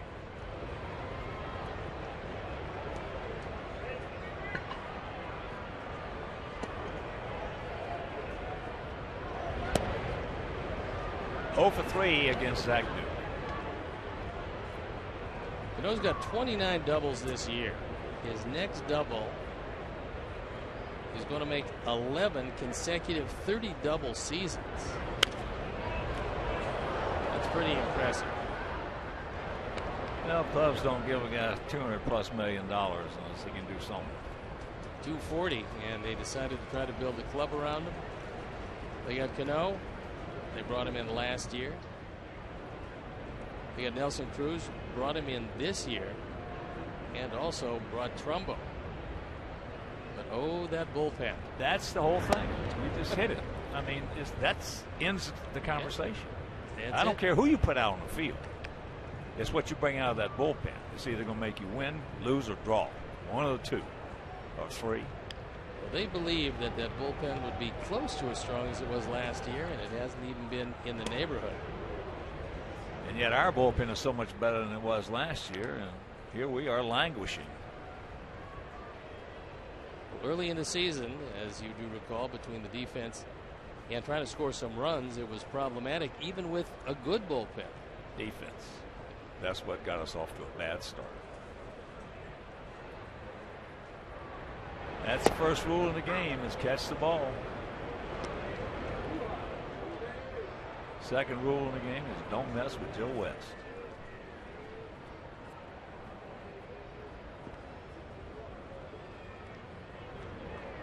Three and 2.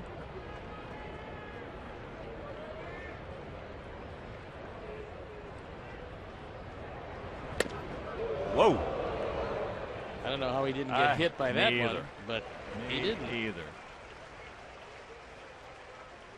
That's just superior reflex right there, reaction.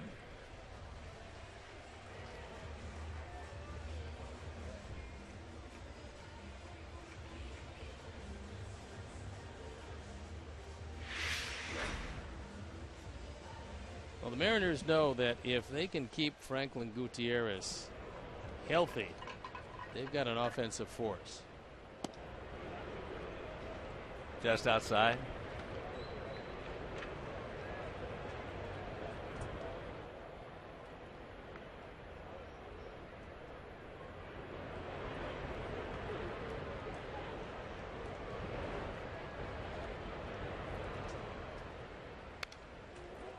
He was all over that one. Thank goodness, and just underneath it. That was a fastball that was right down the middle. And normally, when Franklin's swinging it, and he has been swinging it well, he puts that one in play with authority. There you can see where it was on our Toyota pitch tracks. It was there.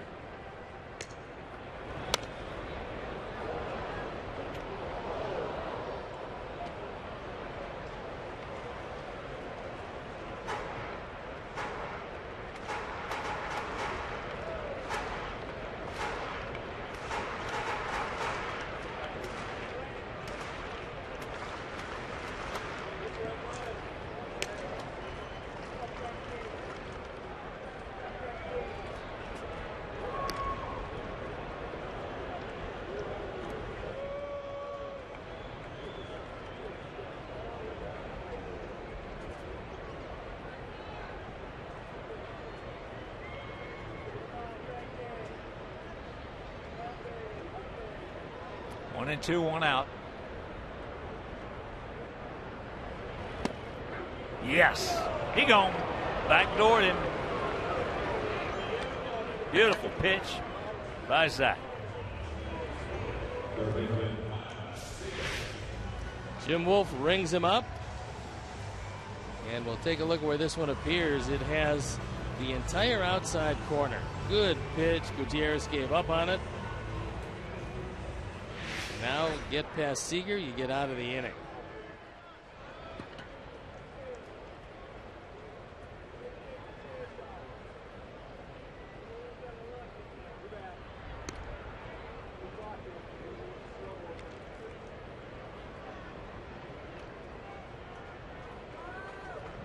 Sox bullpen has been really good.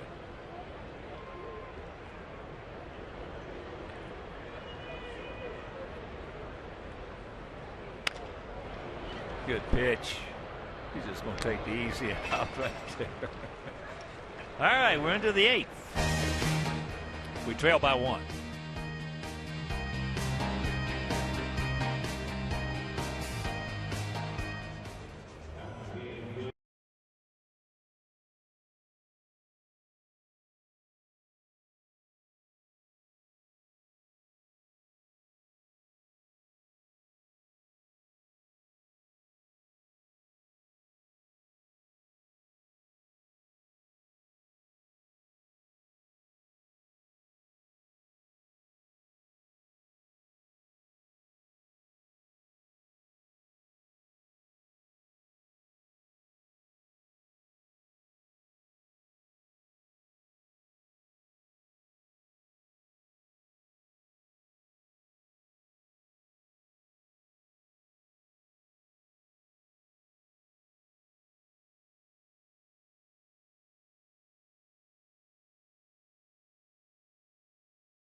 Good guys open up a three-game set with the Carmines from Boston. And we'll have the first pitch for you at 7 o'clock right here on Comcast Sportsnet. Abreu, Cabrera, Garcia, LaRoche. And hopefully a couple of more. Carson Smith,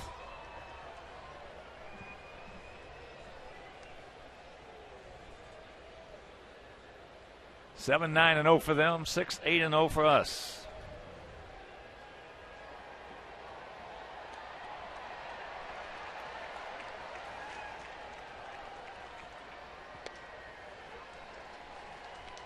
Smith, 6'6" right-hander with a funky motion. Has a tendency with that short arm motion to hang the slider middle in. Usually they get hit hard. There's a chopper to hopper. That time he threw a sinker. He got it away and got the first big out. Brad Miller gets him. He's now 2 for 4 with that single and 2-run homer. As here's Cabrera. He's going out to center. Line to short and grounded to short.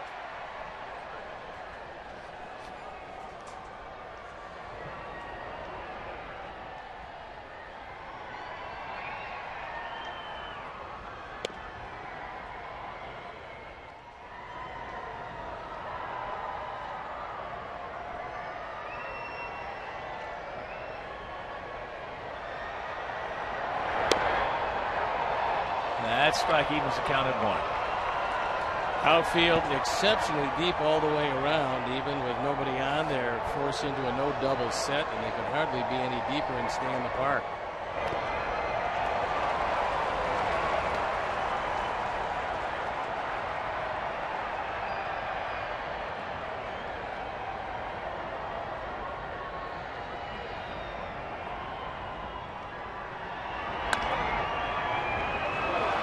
Miller, good play.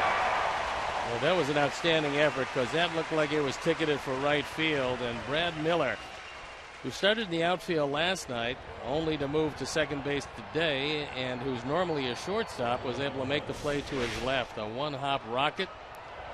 Melky bidding for a hit. It wasn't to be.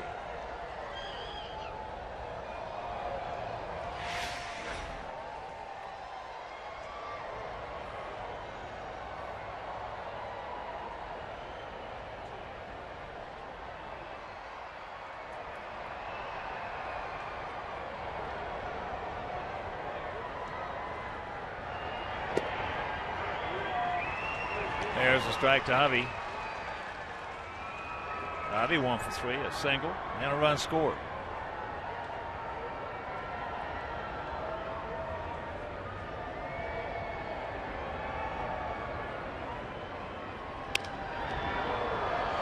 Off the glove slope, and nice pick by Marte, and they get it. So it'll be 1-6-3 if you're scoring. And we'll go to the bottom of the 8th, trailing 1-1.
So Danks, Albers, Duke, and now Jake Petrichka comes on. He's on for the 50th time. His record 3-3, the ERA 3.46. And he's got to face a home run hitter to lead it off here in the bottom of the 8th inning, with Seattle nursing a precarious 1-run lead.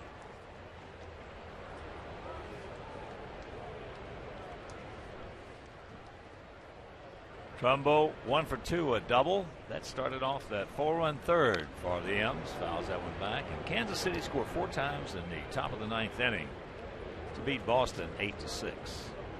Of course, the Red Sox will be coming to our place starting tomorrow night, so make your plans to be with us. Jeff Samardzija on the bump for our guys against Joe Kelly. If you can't make it to the ballpark, the game will be right here on Comcast Sportsnet. Tuesday, it'll be Jose Quintana against Wade Miley, a couple of southpaws. And on Wednesday, Chris Sale against Rick Porcello.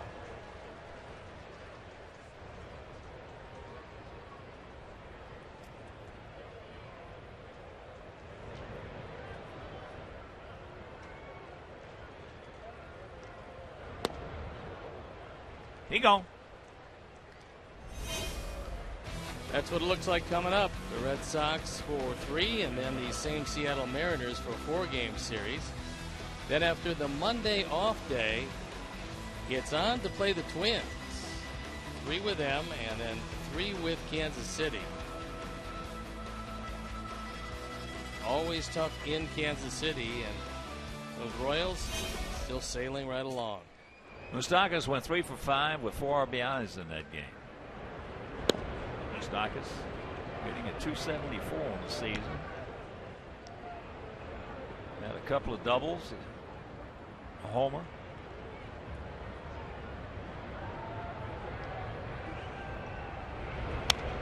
Edson Volquez got hit hard.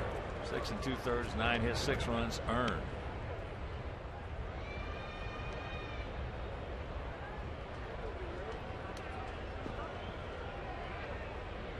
In 12, Minnesota beat Baltimore 4-3.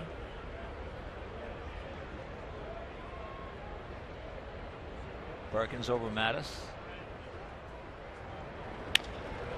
And there's a base hit by Miller.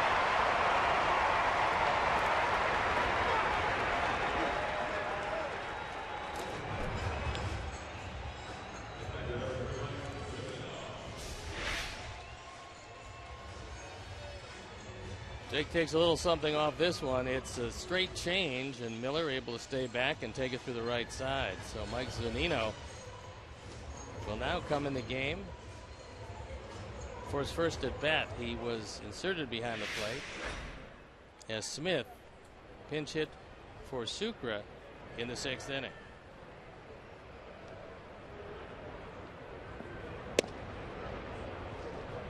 First pitch, ball 1.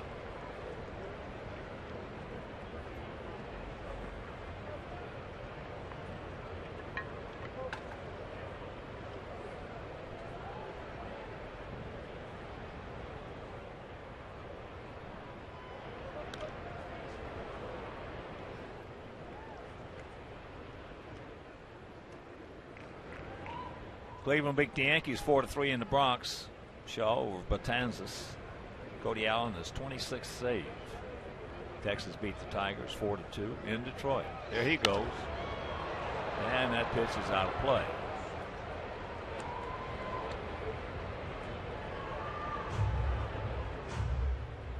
Cabrera 2 more hits. Miguel after being on the DL and coming back. Hitting .367. He is something.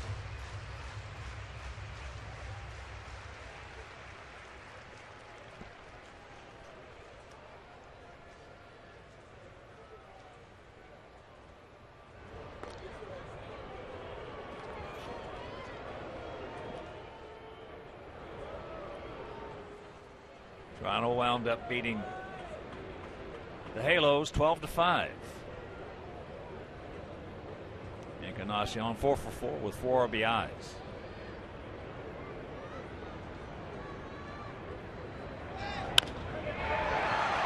And there is a Solid single.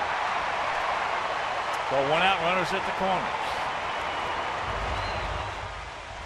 Looked like Miller for the moment was content to stay at second base, and then he just turned it on and made it to third. Zunino's first at bat is a hard hit base hit to left. There you see Miller kind of ease into second base before really turning it on and moving into third. In that Toronto Angel game, R.A. Dickey scattered 11 hits in 6 innings. Gave up 5 runs earned. He got the win. Richards, 5 innings, 10 hits, 9 runs, 7 earned. He was almost just terrific against us. Very good. So here's the top of the order now.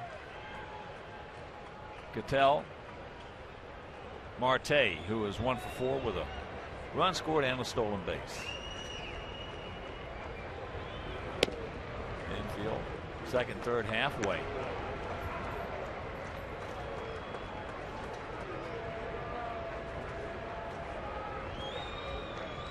Outfield, short, swung around to the left.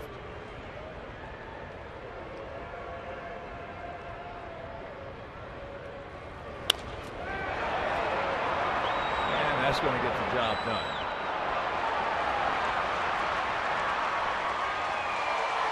That'll make it an 8-6 game. The more you see of this little Marte, the more you got to like him. He drives in just his 4th run, but he's been able to steal a base. He's been able to score one, and now with the infield in, figuring he had to get one in the air, he was able to hit a sacrifice fly, so it's a 2-run lead. And on the play, it was kind of interesting. Zunino doesn't have great speed, but actually nobody was covering second base as Adam got the ball into second, and it just kind of rolled in. Austin Jackson has had a good game. He's 2 for 4, 2 runs scored. Takes ball 1. Other scores for you. Houston beat the Dodgers 3-2 in 10 innings at the Juice Box. Cubs thumped the Braves 9-3 at Wrigley. Hit 5 home runs today, with Chris Bryant hitting a pair of them.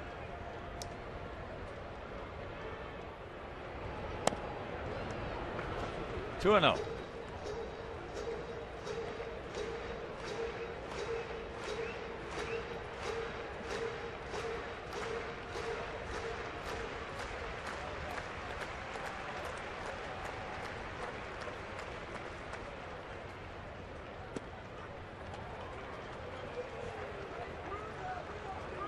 Washington beat Milwaukee 9-5. Phillies shut out the Marlins 2-0.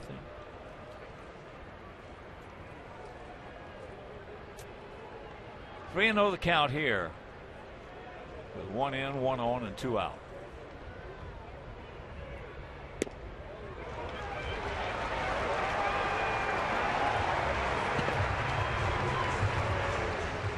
So Don Cooper taking a long, slow walk to the mound. Nobody up in the Sox pen, so it's Jake against the world as he tries to get by Nelson Cruz.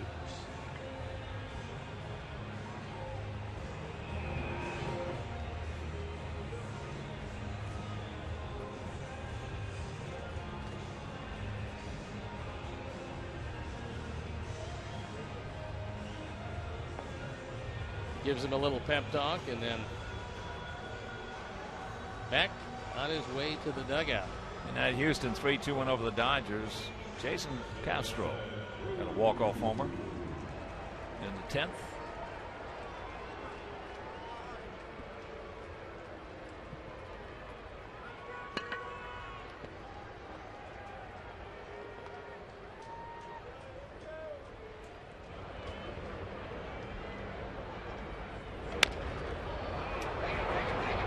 To the bag, and that'll retire the side. But they added 1.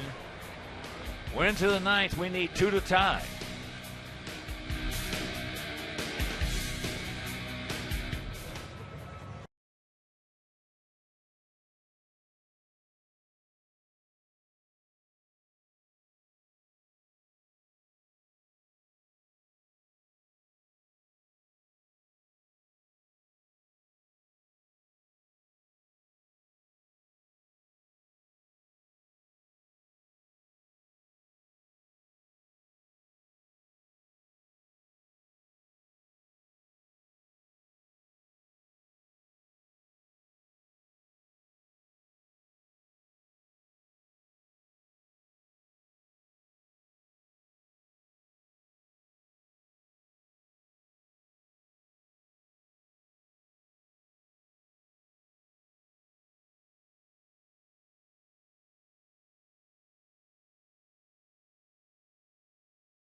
to you by Miller Lite, and here's our Miller moment, and it came off the bat of Robinson Cano.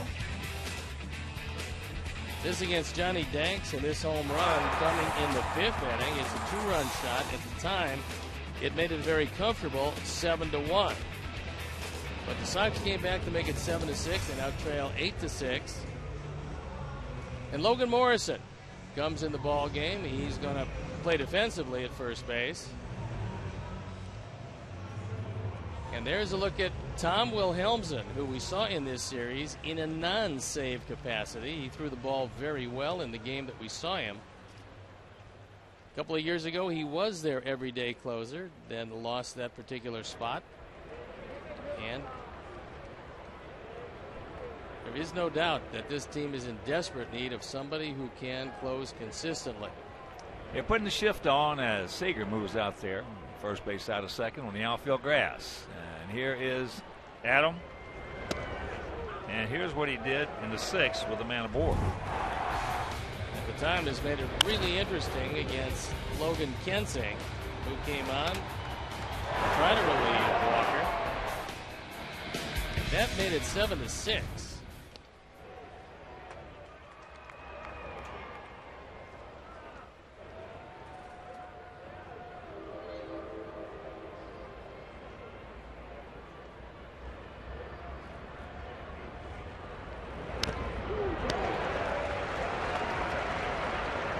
Got a piece of it. Just about the farthest we've seen any infielder on the outfield grass.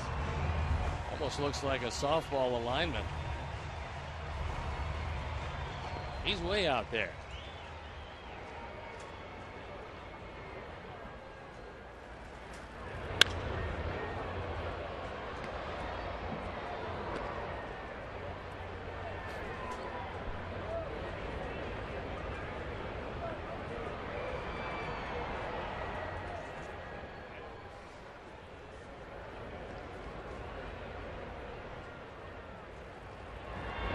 Out.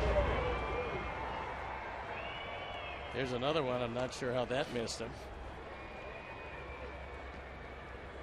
That wouldn't have necessarily been a bad thing. Brought the tying run to the plate as this curveball just misses the back foot.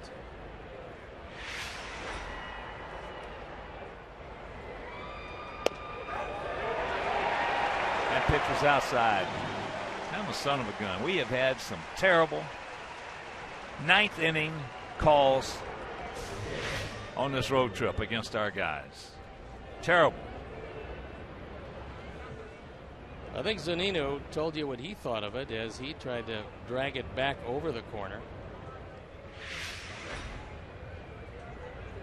Wolf's had a pretty good game, but hey, you can't miss a pitch like that in the 9th inning in a close ball game, but he did.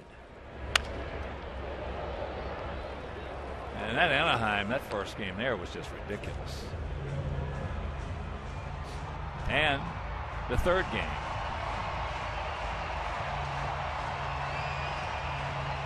Lexi breaks his bat, so he's going to get a new one.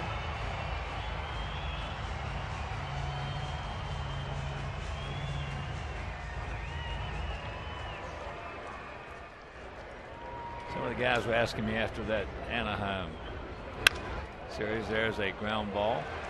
Miller's got him. 2 out. How were the umpires in my day? And I told him, I said, I thought our guys were bad, but I said they were terrific compared to what you guys got. So J.B. Shuck is going to come out, and he is the last hope to keep it alive and bring the tying run to the plate if he can get aboard.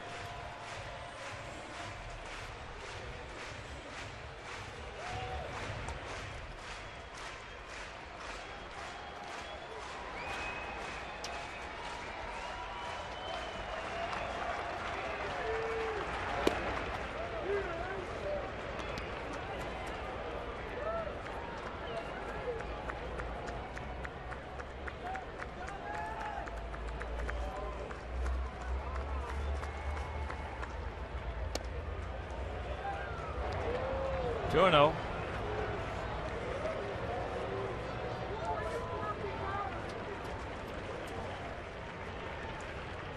Well, after an 0-3 start in Anaheim, win the last game there and the first two here, coming home 3-4 if we can't do anything here with 2 out. At least to salvage a decent. That ball hit hard, but this ball game is over. So we tried. We were trailing 7-1. Came back 7-6. They added 1 to make it 8-6. Johnny Danks just did not have as good control today. No, unfortunately, John, who's been throwing the ball very well, just couldn't locate it. And with that, the team came very close to coming back and actually sweeping Seattle. It wasn't to happen. And coming back under 500, not a bad thing when you lose the first 3. All right, let's check out our player of the game. It is Adam LaRoche, a double and a run scored in the second, a 2-run homer in the 6th to make it a 7-6 ball game, our player of the game. So for Steve Stone, for our director Jim Angio, our producer Mike Leary, for our associate producer Dave Ross, our very fine technical manager Mark Harper, and also for Josh Wittig, who did a good job, Josh Blythe, who did a good job, Mike Harris, who did a good job, Scott Bremner, who did a good job. Thanks, guys. This is a Hawk. So long, everybody. Coming up next, Subaru Postgame Live with Chuck and Bill. You've been watching White Sox baseball on Comcast Sportsnet.